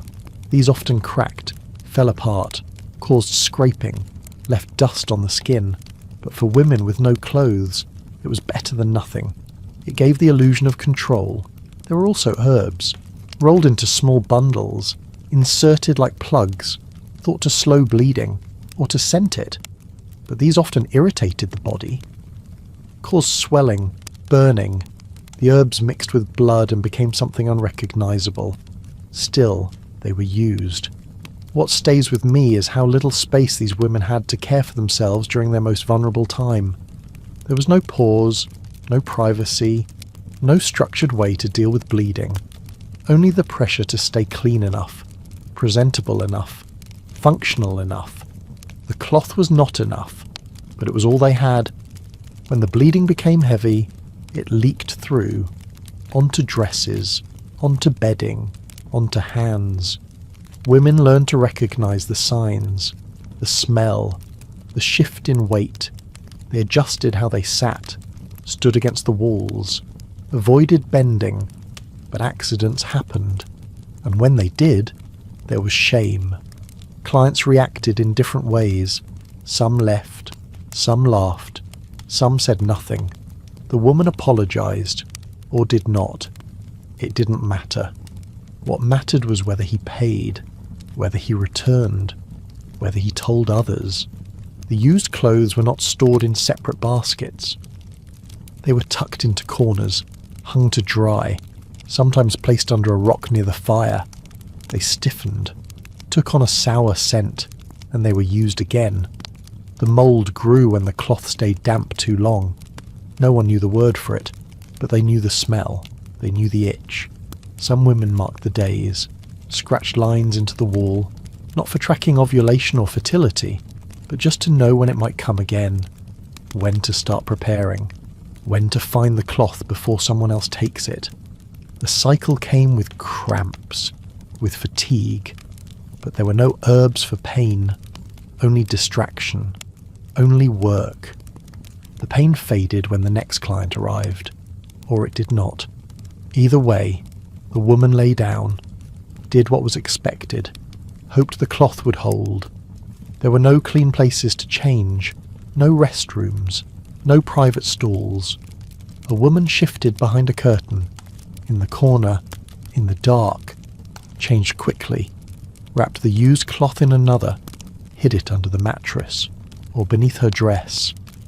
She would rinse it later, if water is allowed. Sometimes the cloth was forgotten, left in too long, caused infection. Other times, it slipped during work, became exposed, brought embarrassment, but never enough to stop the routine, never enough to bring change. This was not just their burden, it was their norm, passed down, watched, repeated. Young girls learned early, watched the older woman fold cloth, saw them wince, understood what was ahead. There was no ceremony or no advice, only observation. And when the cycle ended, there was no celebration, only relief, only the chance to smell slightly less, to move without worry, until the next time. Because there was always a next time, but even on days without bleeding, their bodies were still marked, still scented, still watched, especially their feet, which carried them through dust, blood, and heat, but they were rarely cleaned. In the next part, we will explore how women cared for their feet, and why this part of the body, so often ignored, carried its hidden risks. The body was not finished making demands just because the bleeding had stopped. It continued to expel, to release, to remind the women that rest was not part of their routine.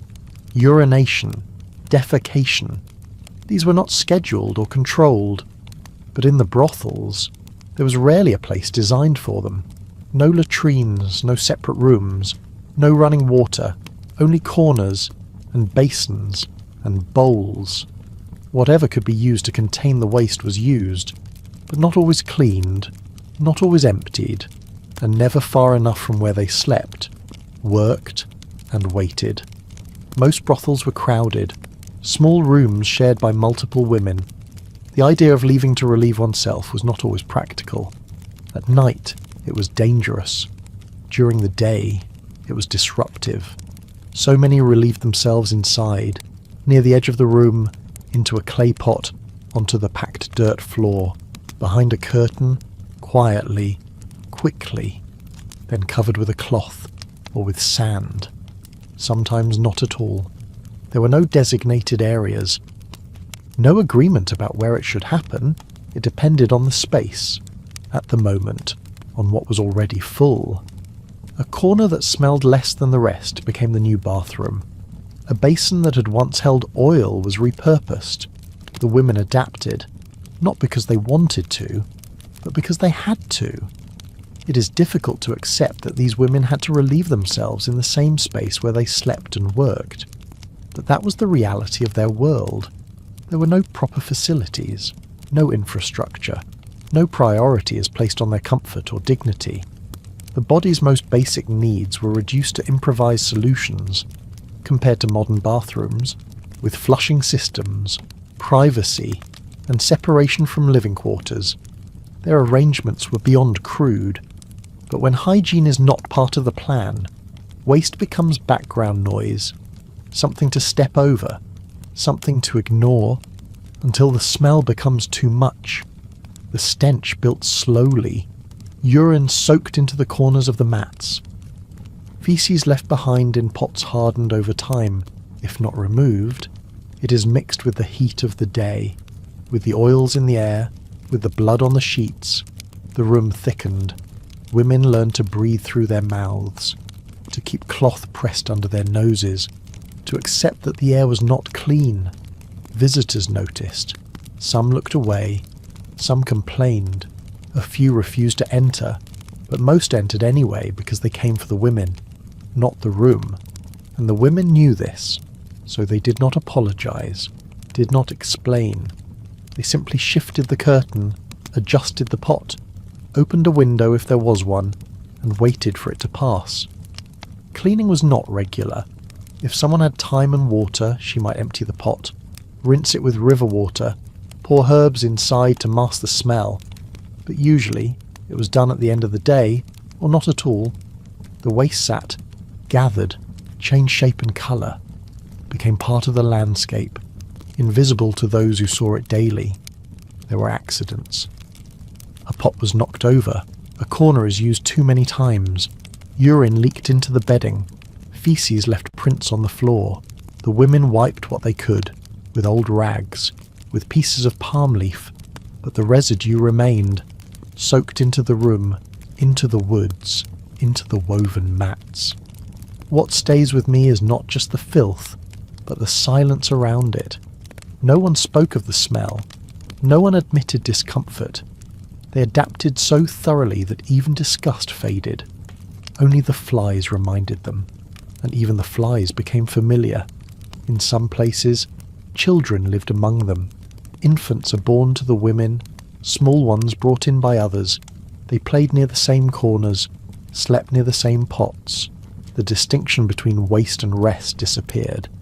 The room became one space, for everything, for everyone. Occasionally, someone tried to create order, a system, a designated corner, a schedule for cleaning, but those systems failed. Too many people, too little time, and no one to enforce the rules. So it returned to chaos, to instinct, to habit. There were no gloves, no soap. The hands that emptied the pot might later apply oil, touch a client, prepare food, without pause, without washing, because there was no barrier between waste and work, between dirt and duty. Some women covered the pots with fabric, believed it kept the smell in. Others lit incense, burned resin, hoping to drive out the stench, but nothing lasted. The smell returned, clung to clothing or a hair, to breathe. At night, the problem grew worse, with doors closed, air trapped, body closer together. The pots filled quickly. Some women relieved themselves in sleeping positions, quietly, carefully, hoping not to be noticed or judged. But no one judged. Everyone understood. During festivals, when more clients came, the problem worsened. The room turned foul within hours. No one had time to clean. No one dared leave for water. They worked, then collapsed, then woke and began again. The build-up affected health. Skin infections on the feet, rashes where bedding touched urine-soaked corners, fungal growth on thighs, But these were treated with the same indifference, scratched, rubbed, ignored. The few who tried to leave waste further from the sleeping area faced new problems. The walk outside meant danger, unwanted eyes, assault, theft. So most stayed inside, choose smell over risk, containment over escape. The system worked only because no one questioned it, and when something worked, it stayed. Until the women forgot there had ever been another way, until the smell itself became part of the job. But some tried to resist, found moments to step away, to wash, not their bodies, but their feet, the part that touched the filth most often, the part that carried them from waste to work without rest. In the next part, we will look at how women treated their feet, and why caring for this one part of the body became an act of both survival and defiance. Even the smallest acts of hygiene were tied to limitation. When there was no place to go, no water to use, and no space to clean properly, the body was left to adapt in other ways. But there were times when a woman needed to wipe herself, after washing, after urinating, after applying oil, after bleeding. For all of this, there was usually only one item, a cloth, not thick, not fragrant, not separate, just a single towel. And that towel was used for everything.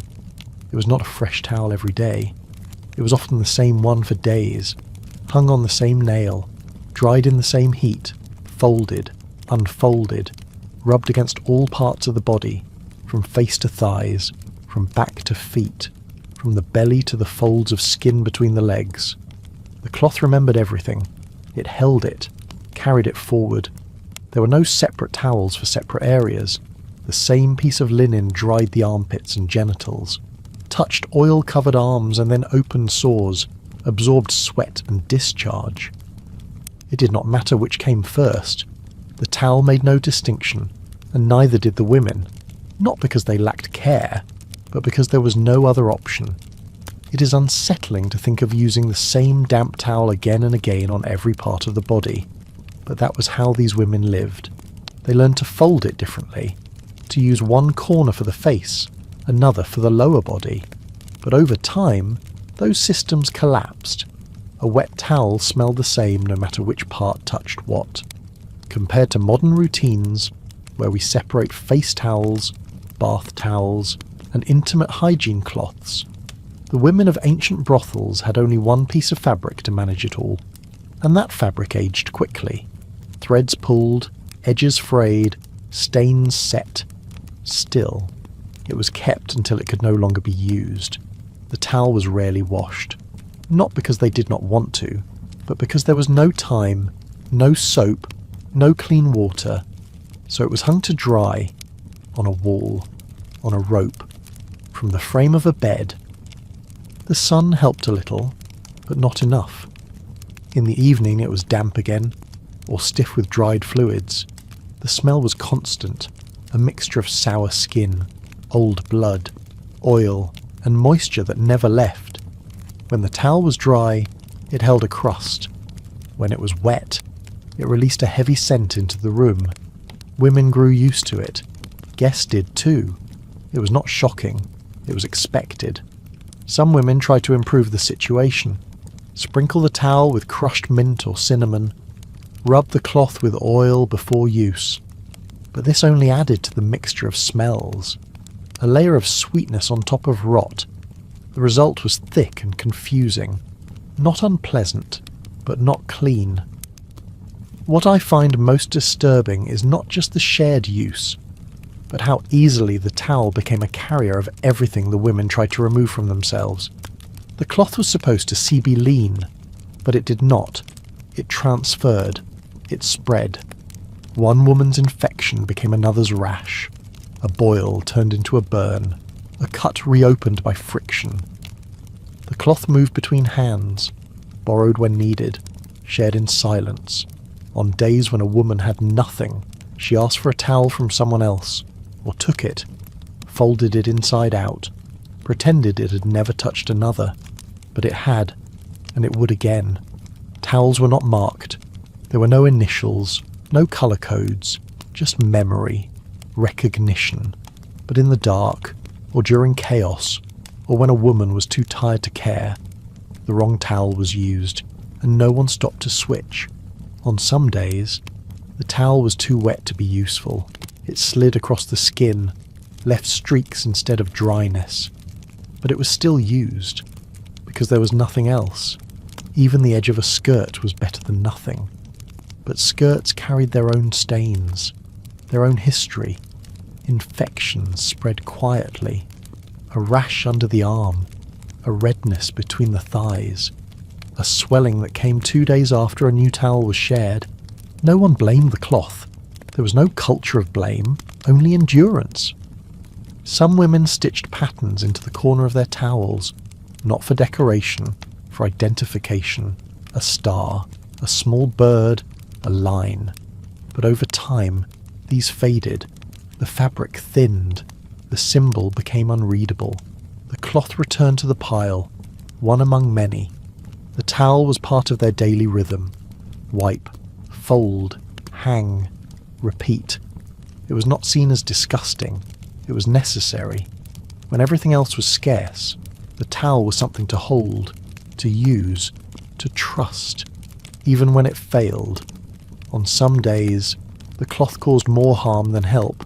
Chafed open skin, rubbed sores until they bled, left fibres inside wounds. But no one discarded it because a bad towel was still better than none. When a towel reached the end of its life, it was torn, made into smaller cloths, used for menstruation, for wiping pots, for cleaning the floor. Nothing was thrown away.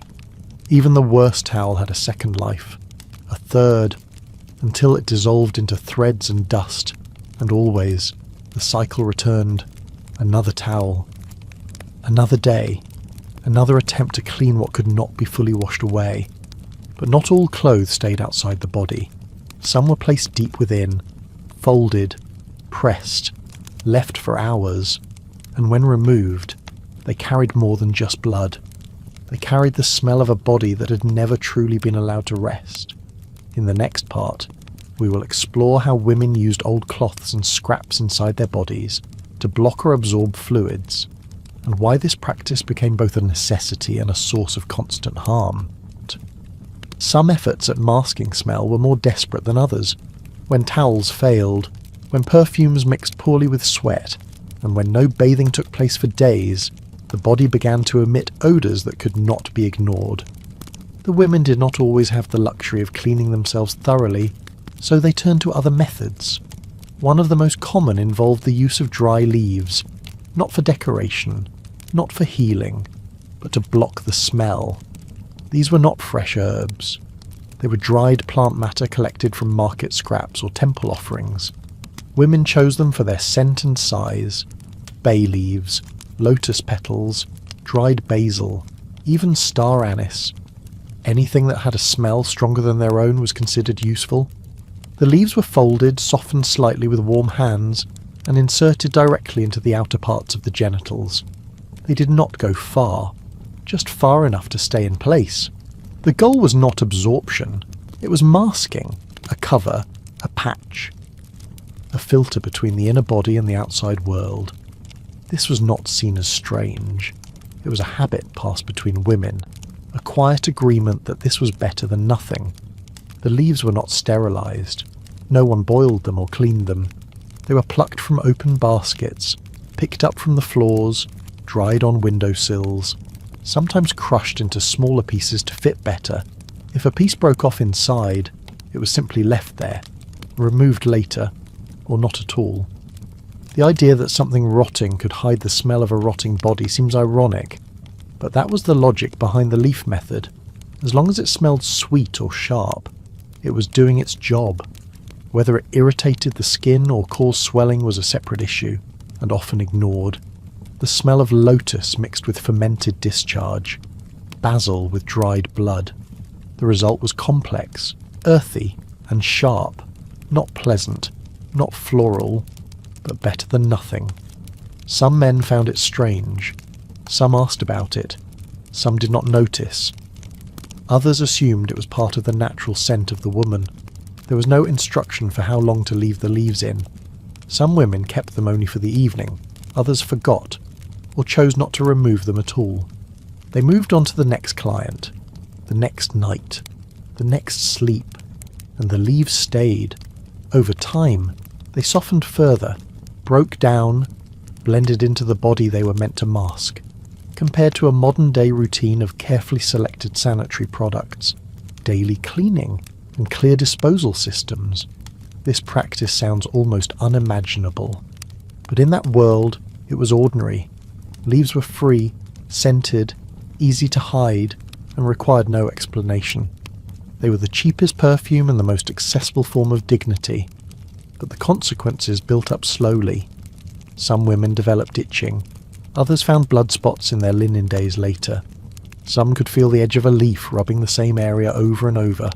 A few reported fever, discharge that turned green. A burning sensation when sitting. But they did not immediately connect it to the leaves, because the pain was common, the discomfort was constant. Life in the brothel meant your body was always responding to something. A rough towel, a shared sponge, a stranger's hand, a badly sharpened razor. The leaves were just another item in the rotation.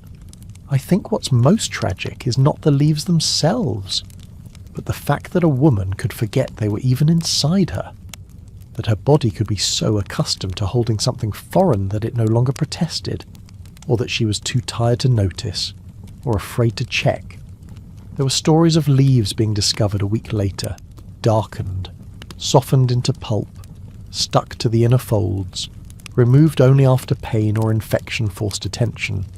These stories were not told as warnings. They were passed down like weather reports. This happens. You'll be fine. Or you won't. No one kept track. There were no charts. No reminders. No clocks to measure the last time something was removed. A woman trusted her body, or ignored it until it said something, through pain, or odour, or the inability to walk without discomfort. Some experimented with combinations. Leaves soaked in oil. Leaves crushed with flower petals. Others tied small bundles with thread and inserted them whole, hoping that it would be easier to remove. It wasn't. The thread often snapped. The bundle expanded, got stuck, or unravelled. Still, the method remained because alternatives were few, because women did not have the power to demand anything better, because it was a habit that was never questioned, just repeated. There were some who refused the practice, who said it caused more trouble than it solved, who preferred to live with the smell, but they were mocked, laughed at, blamed for their natural odour. It was not their fault, but it became their shame. The smell of leaves filled the sleeping quarters. A mix of dried sweetness and bodily moisture. Guests brought their scents, sweat, spices, alcohol. The room became a blend of everything, and in that blend, the sharpness of bay leaf or cinnamon stood out. It was never enough to truly hide, but it softened the truth. Sometimes, during ceremonies or offerings, the women would collect temple leaves, those left behind by priests or mourners. They were considered more powerful, more sacred. The idea was that the divine scent would protect the body, or at least hide its flaws. But divinity did not stop bacteria. The leaf might be holy, but once it touched flesh, it became something else. Wet, decaying, trapped, part of the body's burden. By morning, the leaf was forgotten, or stuck, or remembered only when pain came. In the next part, we will explore how women try to cleanse their bodies with salt water, wine, or even vinegar, thinking it would purify what no cloth or herb could reach. The smell of decaying leaves often blended with something thicker, greasier. Women did not only rely on herbs or perfumes, they also turned to animal fat, not for scent, not to clean, but to soften the skin, to coat the body in something that resembled luxury. In brothels where water was scarce and cloths were reused, fat became the closest thing to a moisturizer. They used whatever was available. Most often, it was beef tallow, boiled down and stored in earthen jars. Sometimes goat fat, occasionally mixed with resin or ash to mask the scent, but even when masked, the smell was strong, thick. It clung to fingers and stayed in the room. There was no preparation before the application, no washing, no wiping. The skin, already covered in dried sweat, discharge, or traces of previous rituals, was simply rubbed with a fresh handful of fat, from face to feet, over unwashed thighs, across breasts that had not been cleaned for days. It was done quickly, mechanically. As part of the routine before nighttime work, the result was not softness, but suffocation. Skin couldn't breathe through layers of sweat and animal grease. Pores closed, bacteria multiplied. Women began to develop small boils, then rashes. Then there were large, red welts that burst and oozed, but these were covered with more fat. The pain was ignored. What mattered was surface appearance, shine, not hygiene. Some women believed that the fat protected them, from dryness, from the sun, from evil spirits. Others believed it was sacred, especially if the animal had been sacrificed to a temple. The origin of the fat mattered less than its presence. It was seen as a buffer between the body and the world, and so they layered it on even when their skin screamed, even when sores opened under the layer of grease. There were no mirrors, only the feeling of smoothness when they touched their arms. They did not see the dark patches forming on their backs, or the raw, swollen areas where fabric rubbed against their oily skin. Compared to a modern skincare routine that includes cleansing, exfoliating, and ingredient testing, this practice was the equivalent of rubbing used cooking oil on top of old dirt. But they had no access to other products, no understanding of bacteria. Only the knowledge is passed between generations. They didn't use tools to apply it. No clothes, no brush, just hands. Often, the same hands that had just served a client, still sticky, still covered in body fluids. The fat jars were communal. No one had a personal supply. A woman dipped her fingers in the same jar as 10 others. Some jars became infected. Mold grew around the rim. The fat separated over time. Resin floated to the top. The rest thickened into a lumpy paste, but they still used it because it was there, because the alternative was nothing. There were efforts to improve the smell. Some added crushed petals, others mixed in burnt ash or dried herbs. But the result was always the same: greasy, foul-smelling ointment that soaked into linen and turned white garments yellow. Bed sheets took on the smell. So did the air. I find it hard to imagine sleeping under a blanket that smells like burnt fat and sweat. But that was the nightly reality for many of these women. They didn't wash the blankets. They didn't wash themselves. The fat stayed until it mixed with new layers of dirt. Even more disturbing was the use of fat around open wounds. Some believed it helped with healing. Others simply didn't realize they had small cuts or raw areas. They applied the grease anyway. The wound sealed, but not with skin, with filth. Infection was common. Fever followed, yet few connected the dots, because the fever was normal, pain was expected, and grease was better than dry, cracked skin, or so they believed, even when it began to hurt, even when movement became difficult. Younger girls were taught to use it early. Their first week in the brothel often included lessons on where to apply it, how much to use, how to reapply between guests. No one questioned whether it worked. They just followed the others, rubbed it on without thought. Some of them liked the feeling, the weight of it, the way it made their skin feel slippery.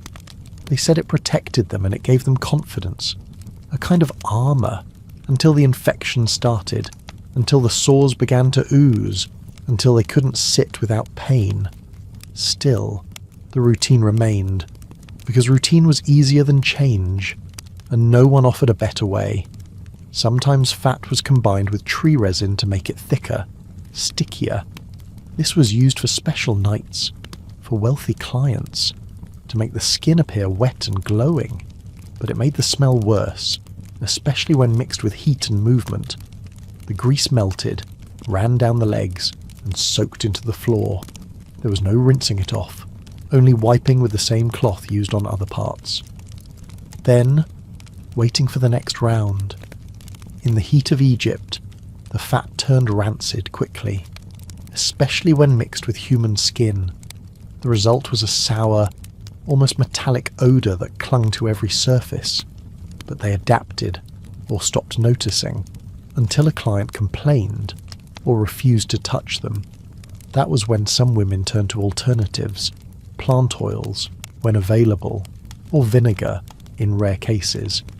But those were expensive, hard to get, and never guaranteed. Fat was always available, cheap, familiar, so they kept using it, layer after layer, until the skin beneath gave up. In the next part, we'll see how some women tried to freshen up their breath between clients using horrifying substitutes, believing the smell of the mouth could affect their fate as much as the smell of the body. Their heads were rarely touched by water, among the many parts of the body neglected during daily routines. The scalp was one of the most forgotten. For Egyptian prostitutes, washing their hair was a luxury they did not have time or water for. The focus was always on the visible parts of the body, the skin, the scent, the mouth, but rarely the top of the head. Most women let their hair grow long. It wasn't styled or braided with care, but left to hang loose, tangled and heavy. Sweat built up every day, soaking the roots. Dust from the streets collected in layers. During menstruation, if any blood ran upward from lying down or shifting positions, it sometimes dried in the strands. By the end of the week, the hair became a mat of oil, dust, and crusted residue. There was no shampoo, no combs for most. If they had a wooden comb, it was used quickly to rake through the top layer, never reaching the roots. More often, they used fingers. They pulled apart the strands only enough to avoid visible knots. Pain was part of the process. Some cried quietly while tugging their hair, others simply stopped bothering.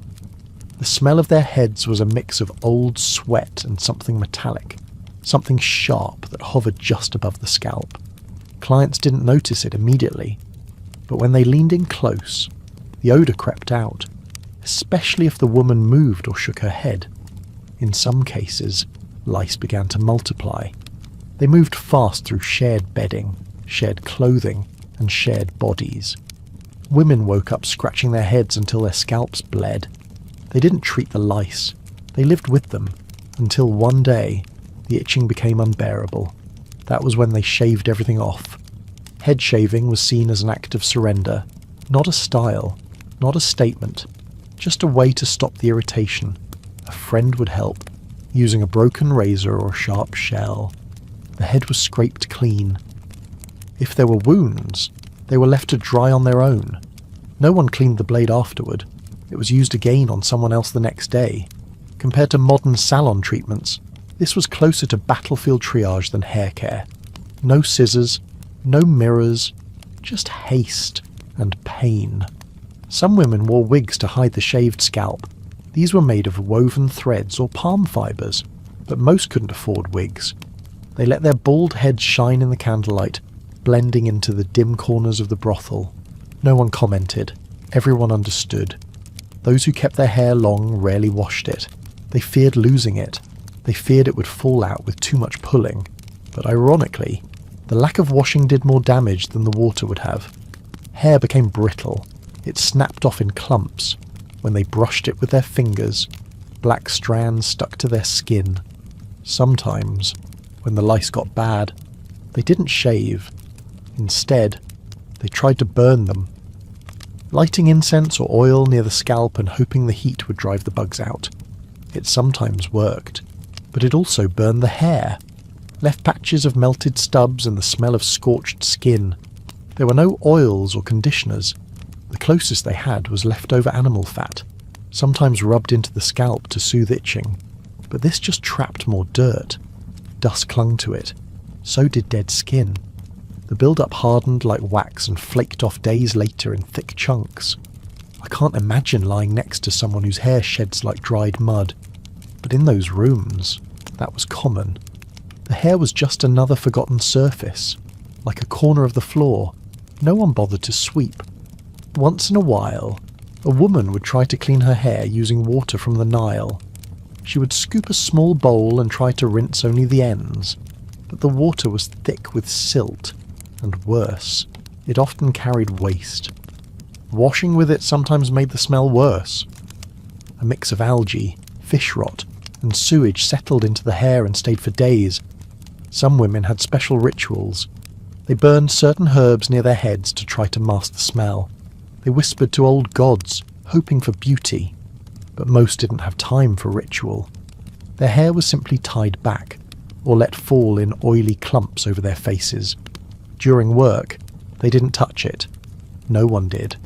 Hair became a source of shame. When it got too tangled to pull apart, they cut pieces off with knives or teeth, left uneven patches. Some covered the worst areas with strips of cloth tied around their heads. But the cloth was soaked in sweat. It made the smell worse. A ring of stench formed just above the brow. The worst part was not the look. It was the insects. When women scratched and pulled something out from the base of the scalp, it was rarely just dandruff. Tiny white lice eggs clung to the shafts of hair, refusing to come loose. Some women tried to scrape them off with their fingernails. Others gave up. It was accepted. Like the smell, like the heat, like the fatigue. No one said anything. When someone walked by with a visible patch of scabs on their scalp, the others simply turned away, because they knew it would be them next. For many of these women, their hair had once been their pride. They remembered brushing it as children, braiding it before rituals, but now it was just another burden, another part of the body that absorbed the misery around them. And yet, it was still there, still growing, still holding the memory of every touch, every night, every drop of sweat. In the next part, we'll turn our attention to something even more overlooked their mouths. The truth about oral hygiene, or the lack of it, will leave you wondering how anyone dared to get close. Once lice took over the head, there was no halfway measure. Most of the women in the brothel did not have access to delousing powders or clean combs. If the scalp began to itch day and night, if blood appeared under the fingernails from scratching too much, and if small white eggs clung to the strands like grains of sand, the only solution left was to remove the hair entirely. Shaving the head was not a task done in private. It often happened in the back of the room, with 2 or 3 other women gathered around. One held the bowl of oil or water, another held a broken bronze blade, and the third sat still, bracing herself. There were no mirrors, no precise movements, only the rush to remove every strand before the lice could escape to the shoulders. The blade was rarely sharp. It tugged at the roots, dragging skin with it. Cuts were common. Some scalps bled in thin lines. Others developed raw patches. The woman did not clean the blade before using it on the next person. There was no alcohol, no boiling water, just a quick rinse under whatever liquid was nearby and another head waiting to be shaved. It was not about style or spiritual rebirth. It was about stopping the crawling. The sensation of insects moving under the hair was more than most could tolerate. The choice between baldness and infestation was an easy one. Once the head was shaved, they left it bare. There was no towel to cover it, no cream to soothe it. The dry air of the brothel made the skin crack. If sweat collected during the night, it dried into a layer of salt on the scalp. No one wiped it off. Sometimes the skin hardened. Thin scales formed. Some described it as bark, the way it cracked and curled near the base of the neck. Others said it was like clay, flaking off when touched. No one had time to care for a bald head. They simply let it be.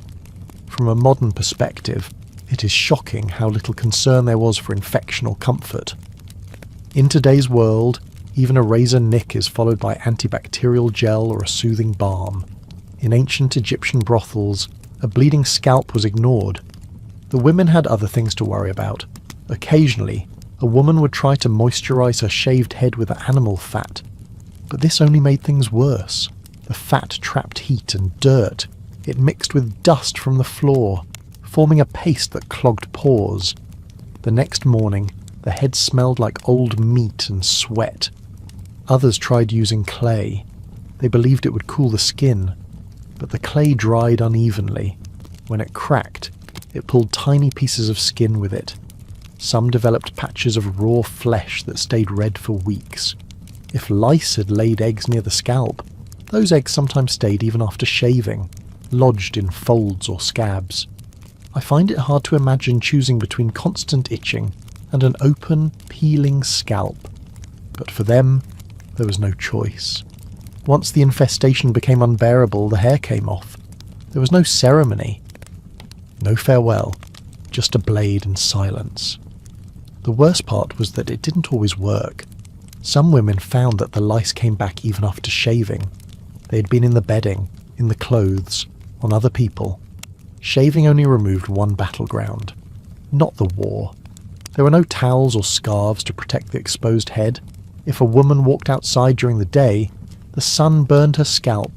If she lay near the cooking fire at night, ash stuck to the wet skin. No matter the season, her head was always the most vulnerable part of her body. Many clients disliked the look of a shaved head. Some demanded women with long hair. This created pressure. Some prostitutes wore crude wigs made from woven grass or reused hair. These wigs were itchy and filled with dust, but they were better than showing a bald, scabbed scalp to a paying customer. Wigs, however, were not affordable for most, so the women kept their heads low. They covered them with old cloth, often stained and torn. The fabric did not protect against lice. If anything, it hid the problem, allowing eggs to hatch underneath without notice. Inside the brothel, there were no rules about hygiene. A woman with an open sore on her head could lie next to someone else without question. No one dared to complain. They all knew they were just one bad week away from being in the same position. Sometimes, the lice returned not from bedding or bodies, but from the shared combs. The few wooden combs available were used by many. They were not washed. They were passed hand to hand. The fine teeth scraped the scalp and picked up whatever was hiding in the hair. When used again, those same teeth pushed it into another head. There were women who never grew their hair back fully. Repeated shaving and infections damaged the follicles. Bald patches remained even after months. The skin never looked smooth again. It had lines, ridges, and scars that told the story of many nights of desperation. Some tried rubbing garlic or oil into the scalp, hoping to promote hair growth. Others chanted to household gods, but most accepted that their heads would never look like they once did. The days of grooming and care were long gone. Even after all that, lice still found their way back. They clung to blankets, to seams of clothing, to the wooden bed frames. They waited. Then one night, the itching would begin again. There is something unsettling about knowing that even in the most personal space, one's own head, these women could find no peace. Every surface, even their skin, was a battlefield. Up next, we'll look at a place even more forgotten than the scalp, their mouths. The truth about how these women dealt with rotten teeth, bad breath, and oral rituals may surprise you.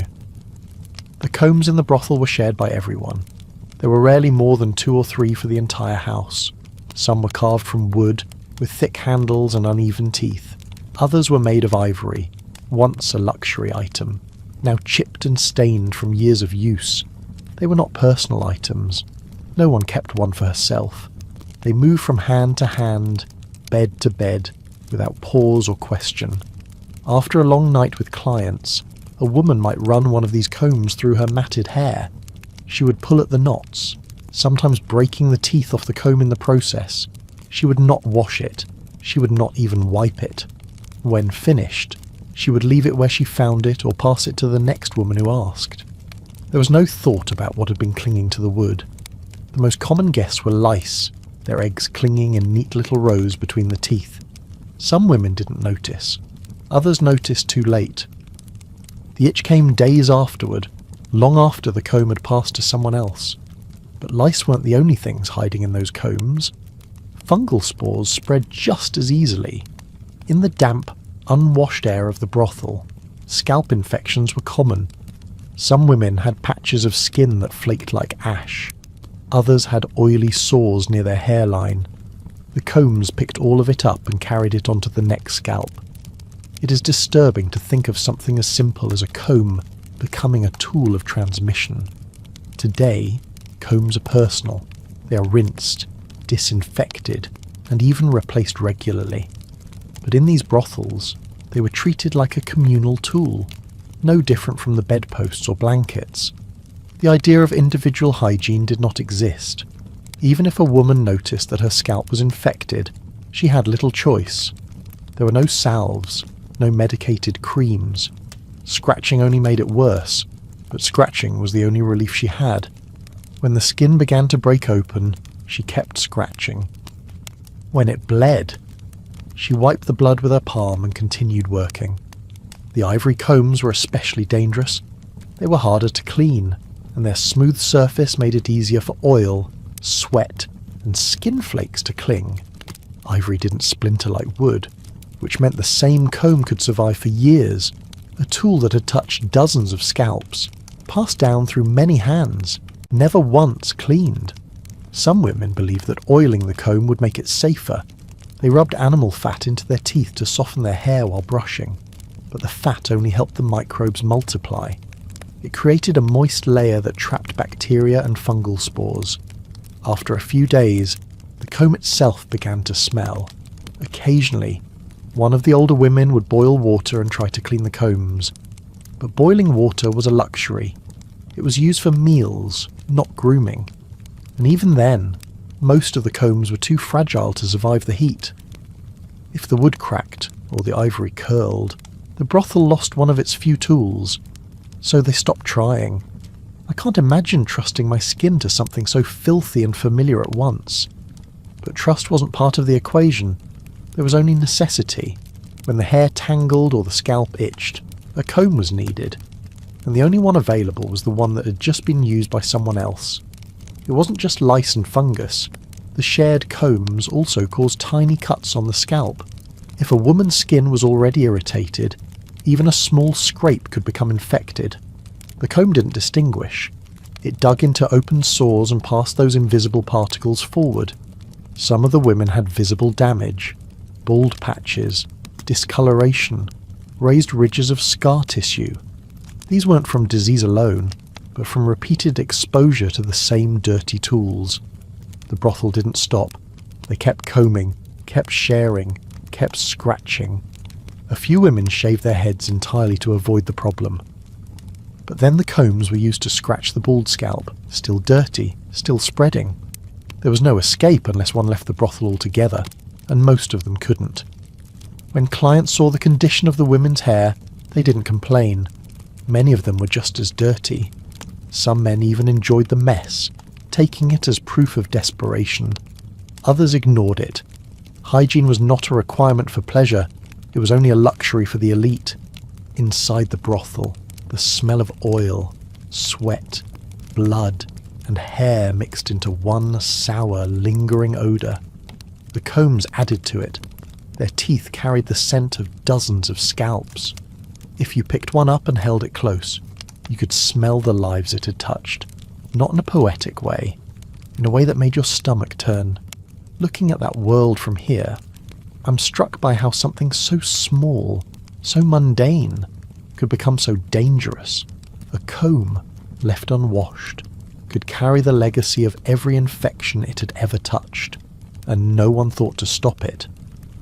Next, we'll leave the hair behind and turn to the skin. Specifically, what happened when these women tried to exfoliate with sharp sand, and why that simple act often led to bleeding, scarring, and more infections than anyone could count. No one left their shoes at the door. In most brothels, there was no door to begin with, just a curtain of woven reeds or a slab of cloth to offer some illusion of privacy. The women either went barefoot or wore simple wooden sandals, flat and unpolished, strapped loosely around their ankles. These sandals were never cleaned. If they broke, They were repaired with bits of twine, but they were never scrubbed, never washed, never aired out. During the day, the women stepped outside the brothel to gather water or throw out scraps. Some simply stood on the dirt to catch a bit of breeze. Outside, the ground was a mix of sand, refuse, human waste, and blood. Animals wandered through the alleys, leaving dung behind. Men came and went, drunk or staggering, relieving themselves wherever they pleased. It was not unusual to step on something soft and slick before re-entering the house. The sandals did not come off, the feet did not get rinsed. They walked back into the rooms exactly as they had left, dragging in whatever filth had stuck to their soles. Sometimes the sandals had dried feces packed into the grooves. Sometimes the feet were so coated in mud and blood that the toes were indistinguishable. There were no mats, no towels, no ritual of cleaning the feet before entering. A woman who had just stepped through a puddle of animal urine could climb straight onto a woven mat or thin sleeping pallet. Her footprints left damp patches, her toes printed arcs of filth across the floor. And still, she would lie down and wait for the next client. The beds were not beds in the modern sense. Most were layers of straw or reeds covered with cloth, all of it stained and rarely changed. The women walked directly across them. If a client was already lying there, she would climb in beside him with the same dirty feet. The idea of contamination meant nothing. Cleanliness was not part of the service. Some women tried to wipe their feet with a corner of a cloth or rub them against a dry patch of ground, but the results were superficial. The dirt and bacteria remained, especially under the nails and between the toes. What looked dry was often just crusted over. Beneath the surface was dampness and decay. When sandals broke or were lost, the women walked barefoot. The soles of their feet were thick with calluses. They could step on sharp pebbles, bones, or even shards of pottery without bleeding. But the thickened skin also held onto filth. It trapped oil and waste in the cracks. Over time, the heels became blackened and split. When they stepped on the mats again, those same cracked heels left residue behind. The moisture from sweat or street grime softened the straw beneath, which then became a breeding ground for bacteria. The brothel began to smell not just of unwashed bodies, but of the streets themselves. You could smell the outside world inside the room, even if you never left. It is difficult to imagine a world where the line between indoors and outdoors simply did not exist. In these spaces, it wasn't just the air that moved freely, it was the waste, the rot, the residue of everything that clung to their feet. Every step was a contamination, every mat a surface for disease. Clients noticed, of course, but they accepted it. Some laughed, some turned away, others pulled the women in anyway. For many, the squalor added to the illusion of dominance. They were not here for comfort. They were here to use a body, and filth made that body seem more desperate, more obedient, less human. It's strange how something as small as a footprint can carry so much history. A mark left on a sleeping mat wasn't just a stain. It was the trace of whatever street that woman had crossed, whatever dung heap she had stepped through, whatever riverbank she had squatted on. And it stayed there for the next woman to lie on, or for the next client to smell. No one questioned this. There was no rotation of linens, no designated area to wash feet. The women could barely keep themselves upright through long hours of work. No one expected them to spend time on chores that didn't result in coin. If they had a moment to rest, they lay down as they were, dirt and all. Sometimes, the scent of feet mingled with the odour of incense, animal oil, and bodily fluids. A thick, sour perfume. It clung to the corners of the room and seeped into the sleeping cloth.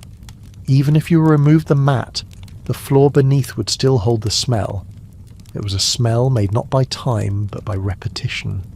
The same steps, over and over again, bringing filth in and never sending it back out. I can still picture the faint outline of toes left in dried mud across a mat, the print of a foot, half visible, half absorbed into the weave. It wasn't just unsanitary. It was a reminder of how little these women had. Even the act of taking off their shoes, of separating their bodies from the dirt of the world, was a luxury they couldn't afford. It makes me wonder what else got carried in without notice. What other parts of the street lived quietly inside the brothel walls? Next, we'll go even closer to the skin, into the creases and folds where they tried to hide the smell with scented powders, and why those powders often made things worse. If the room felt thick and stale, it wasn't just the heat or the sweat, it was also the breath. Among the many things these women could not control, their own mouths often betrayed them. Food was whatever they could afford or whatever was given to them. That meant strong ingredients like raw garlic, dried fish, old onions, or goat cheese left out too long. These weren't just occasional meals, they were staples, and when chewed and swallowed, their effects lingered for hours, especially without any effort to clean the mouth afterward. There were no toothbrushes, no toothpaste, no mint, no clove, no routine. At best, some chewed on stalks of fresh herbs, like a few leaves of mint or basil, if they happened to be lying around. Sometimes they rubbed the inside of their cheeks with the edge of a cloth, or licked rock salt to mask odour, but nothing actually removed what was causing the smell. There was no scraping of the tongue, no rinsing with clean water. Not even a basic rinse after a meal. The women were in close contact with clients, face to face, nose to nose, breathing on them, and yet their mouths were often dry, coated, and sour. Some tried not to speak too much to avoid making it worse. Others blew out of the side of their mouths or kept a hand casually near their lips. These habits were picked up silently, not taught. They were acts of damage control. But there was only so much they could do. It was like trying to sweep a dirt floor and then inviting guests in with bare feet. You could pretend it looked clean, but everyone knew the truth. The food they ate rotted between their teeth. No one showed them how to floss. No one told them about plaque or gum disease. And even if someone had, there was nothing they could have done about it. They lived from day to day. Dental care was not a luxury they could afford. It wasn't even on the list. The breath became something accepted, a background discomfort, like the damp sheets or the itch from wool clothing. It was just another thing clients learned to endure. If a man flinched or turned his face away, they knew why. But no one said anything. There were no complaints filed, no apologies, just silence and a shift in posture. Compared to modern breath mints, toothbrushes, whitening kits, and 6-month dentist checkups, their reality sounds almost medieval, because it was. Some women would chew on myrrh resin or date pits, but even that was rare. The gums bled easily. Teeth loosened young, a few lost entire molars before reaching 30. But there were no mirrors to inspect the damage. No light is bright enough to see deep inside the mouth.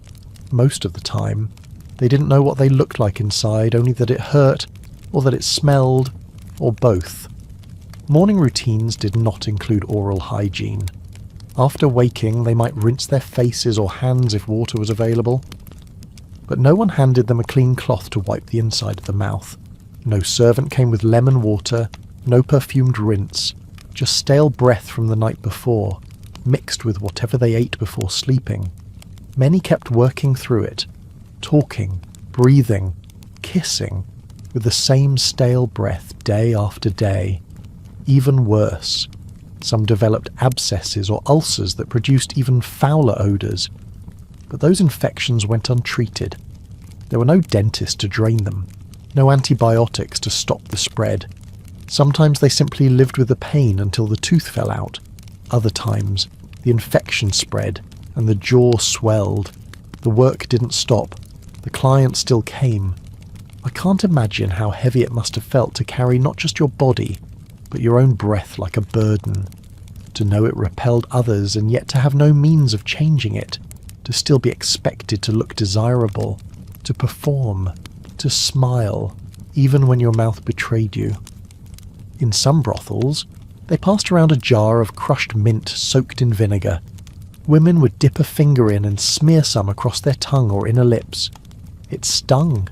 It helped for a few minutes, but then it mixed with the garlic and fish and became something worse. More sour than fresh, more chemical than clean. Some resorted to stuffing herbs under the tongue and holding them there during work, only to spit them out later when dry and bitter. It was improvisation, not a solution. No one taught them better. Hygiene was not taught. It was passed by rumour or observation. If a woman seemed to be in demand, others copied her habits. If she chewed on a particular plant, they tried it. If she rinsed with beer or spat out oil, they imitated it. But there was no guarantee anything helped. Results were subjective, and often, hope replaced effectiveness. Clients rarely cared enough to mention the breath. It wasn't about the woman, after all. It was about their own needs. A man who arrived drunk or smelling of the river wasn't in a position to complain. Yet silently, breath became another way the women were judged. Not openly, but internally. A measure of how clean, how cared for, how human they were perceived to be. They could perfume the skin. They could oil the legs. They could even smear balm on the armpits. But the mouth remained stubborn. It could not be disguised. And so, it hung between them and their clients like a third presence. Invisible, but inescapable. It dictated closeness. It set limits. Sometimes, it ended transactions early. Other times, it turned a moment of intimacy into one of recoil. No one asked them if they minded, if they felt shame. Suppose they wished for a way to clean deeper. It was not about their comfort. It was about endurance. Breath was one of the many things they carried in silence, along with pain, along with blood, along with the smell of old sheets and the dust of the street. And yet, the breath was not the only problem in the mouth. The condition of the tongue, the state of the gums, and even small sores became sources of infection.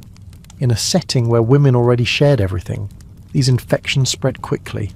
They kissed the same men, drank from the same vessels, and used the same cloths. What started as a sore in one mouth ended as a fever in another. Evening brought no relief. There was no bedtime rinse, no brushing before sleep, only the remains of the day's meals, stuck in teeth already worn and cracked. They went to bed with a taste of old oil, sweat, and leftover garlic. They dreamed with it. They woke with it. It never left. In the next part, we will step away from the mouth and towards something even more invisible. The scent of the body was obvious. But what about the things they couldn't see hidden inside, lingering for days? Things like reused sponges, kept secret but shared far too often. The mouth may have been a silent culprit, but the face told its own story. Every blemish, every shadow, every mark from the day before stayed visible unless covered. These women knew they were being looked at, judged up close, from angles even they could not see. So they turned to powders, and not the soft kind made from flowers or rice. What they used came from crushed metal, namely lead and copper, ground into fine dust, then mixed into a paste. This powder wasn't meant to nourish the skin. It was meant to hide it, to coat over pimples, redness, or dullness. White skin was prized, even if unnatural. It gave the illusion of health, even while poisoning the woman underneath. Lead made the face pale and matte. Copper gave it a yellowish gleam. The two were often mixed together, applied in layers, sometimes rubbed directly onto open pores. It's like painting over mould without cleaning the wall first. Eventually, something leaks through. The surface may look smooth for a few hours, but soon it cracks. The same happened here. By evening, the metal paste would settle into lines, flake off with sweat, or get streaked by oil. That didn't stop them from reapplying it again and again. There was no real cleansing in between. The paste stayed on overnight. It blended with old oils, dirt, and skin. Sometimes it hardened into a crust. Women would try to scrape it off with fingernails or blunt blades. Others simply added more layers. The skin underneath never breathed. It became dry, angry, and inflamed. Some developed sores. Others got rashes that didn't go away for months. Compared to today's obsession with skincare routines and ingredient lists, this was more like punishment than beauty, and yet it was considered essential. To walk into a room without powder was to arrive unfinished. To bear a natural face was to appear sick or low-born. So the women powdered, even when it stung, even when it burned. The smell was impossible to miss. Metallic, sharp, and sour. Unlike perfume, it didn't fade with time. If anything, it grew stronger as the skin heated up. Clients might lean in expecting fragrance, but catch the scent of copper and sweat. It clung to sheets, to clothes, to hair. There was no way to hide it, only to normalize it. They did not make these powders themselves. Most came from markets, pre-ground by sellers who barely washed the containers. Sometimes the metal shavings had been swept from the smithing floors. Other times, bits of stone or sand were mixed in to increase volume. The women had no way of knowing what they were smearing onto their skin. They only knew it dulled shine, covered red spots, and made them feel more presentable. No one warned them about lead poisoning. They did not know why some felt dizzy after applying makeup, or why their teeth ached more than usual, or why their gums receded. They did not connect the powder to the numbness in their fingertips, or to the mood swings, or to the shaking hands that couldn't hold a cup steady by evening. I imagine they thought these things were just signs of aging, but aging came too fast for women like them. It arrived before they turned 30, often even younger. Their skin sagged, not from time, but from damage.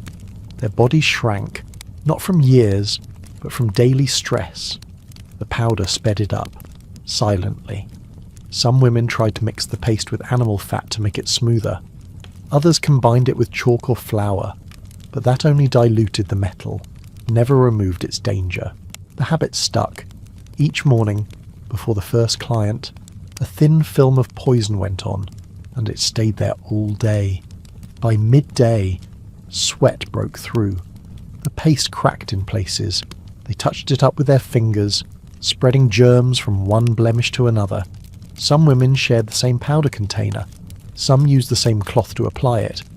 Rashes and infections moved quickly from face to face, but no one stopped. There were no alternatives. They couldn't afford to appear imperfect. At night, the build-up made the skin feel heavy. It itched. It stung. Scratching only made it worse. Some women used sharpened sticks to dig at their skin, leaving tiny cuts that bled beneath the metal crust. Others left it untouched, hoping morning sweat would loosen the layer. It rarely did. Clients noticed, not always with words, but with expressions.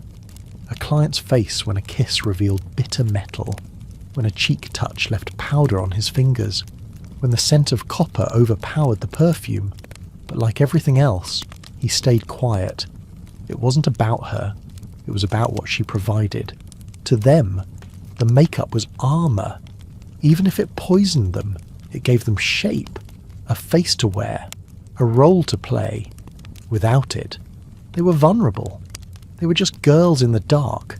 With it, they became women for sale, painted, composed, finished. They did not have time to question long-term effects. Their bodies were tools, not temples. As long as they looked right today, they would be chosen.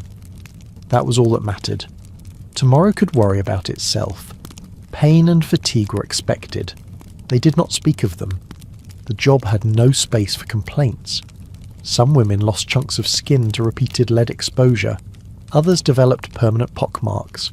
A few went blind in one eye. No one connected it to the makeup. They blamed bad luck, or old age, or something they ate. In truth, it was the slow corrosion of daily routine. And still, every morning, they powdered again. They looked into broken mirrors, into bowls of still water, into each other's faces, and saw what was required. A pale cheek, a smooth brow, a face that pretended it wasn't tired. That lied about the night before. They were told they looked beautiful. The powder made them look refined, that it made them stand out.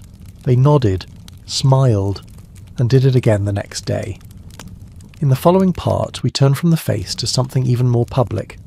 The feet that walked from street to room, through mud and waste, then straight onto beds, brought more than just dirt with them.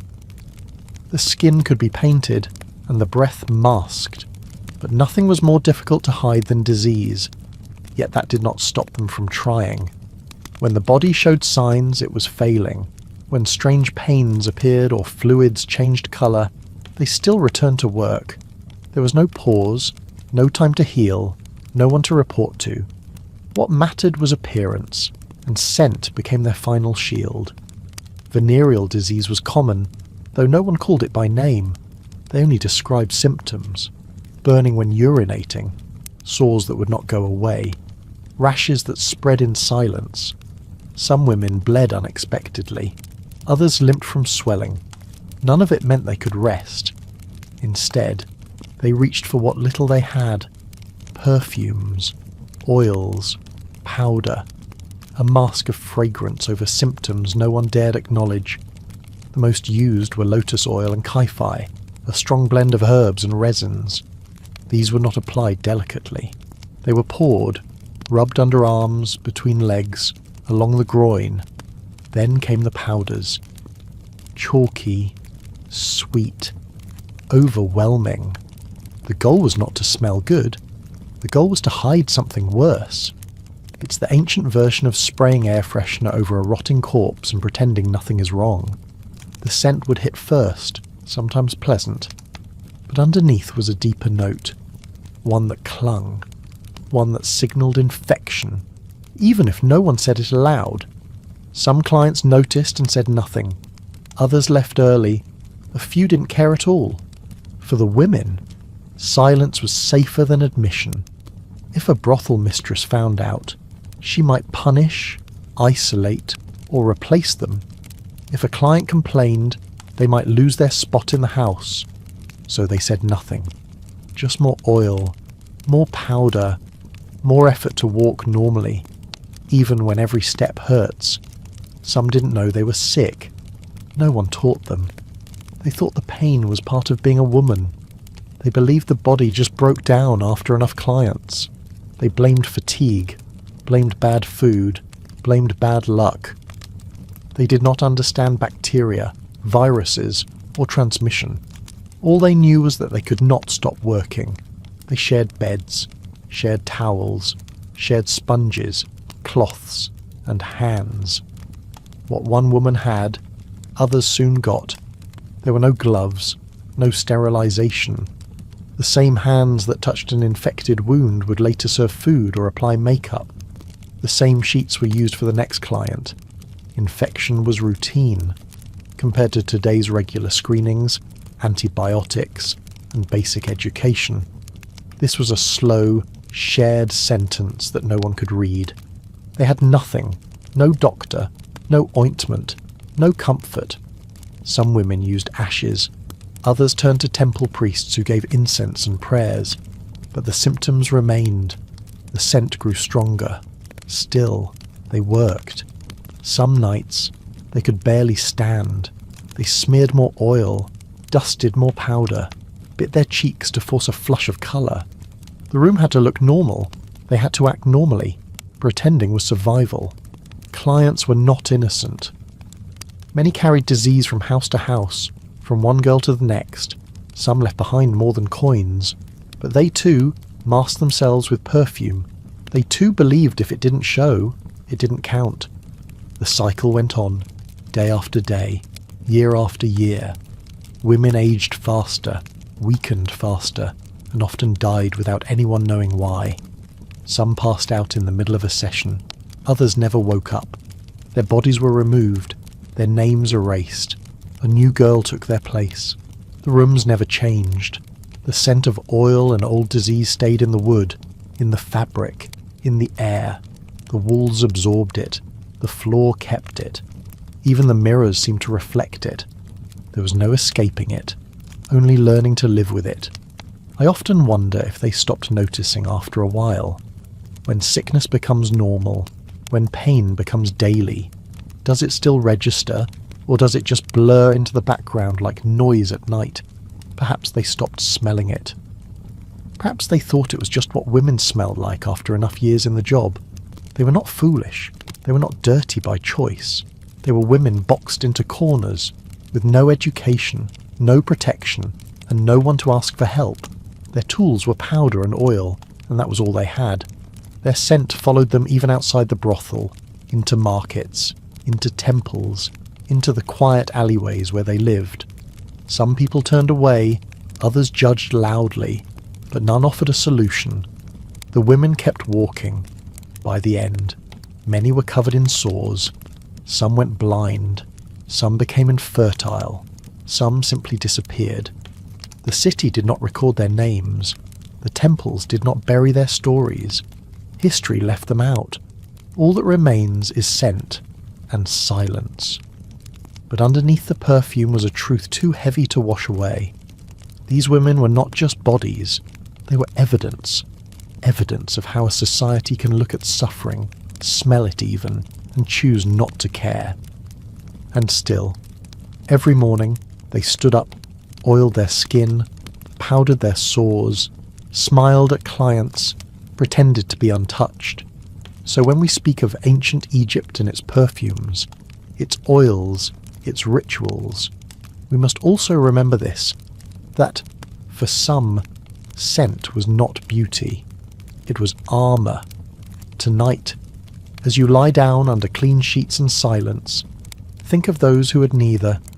Think of the oil that burned instead of soothed, the powder that covered disease, the women who masked themselves until there was nothing left to hide. Good night. Sleep deeply. May your body never need perfume to hide its pain.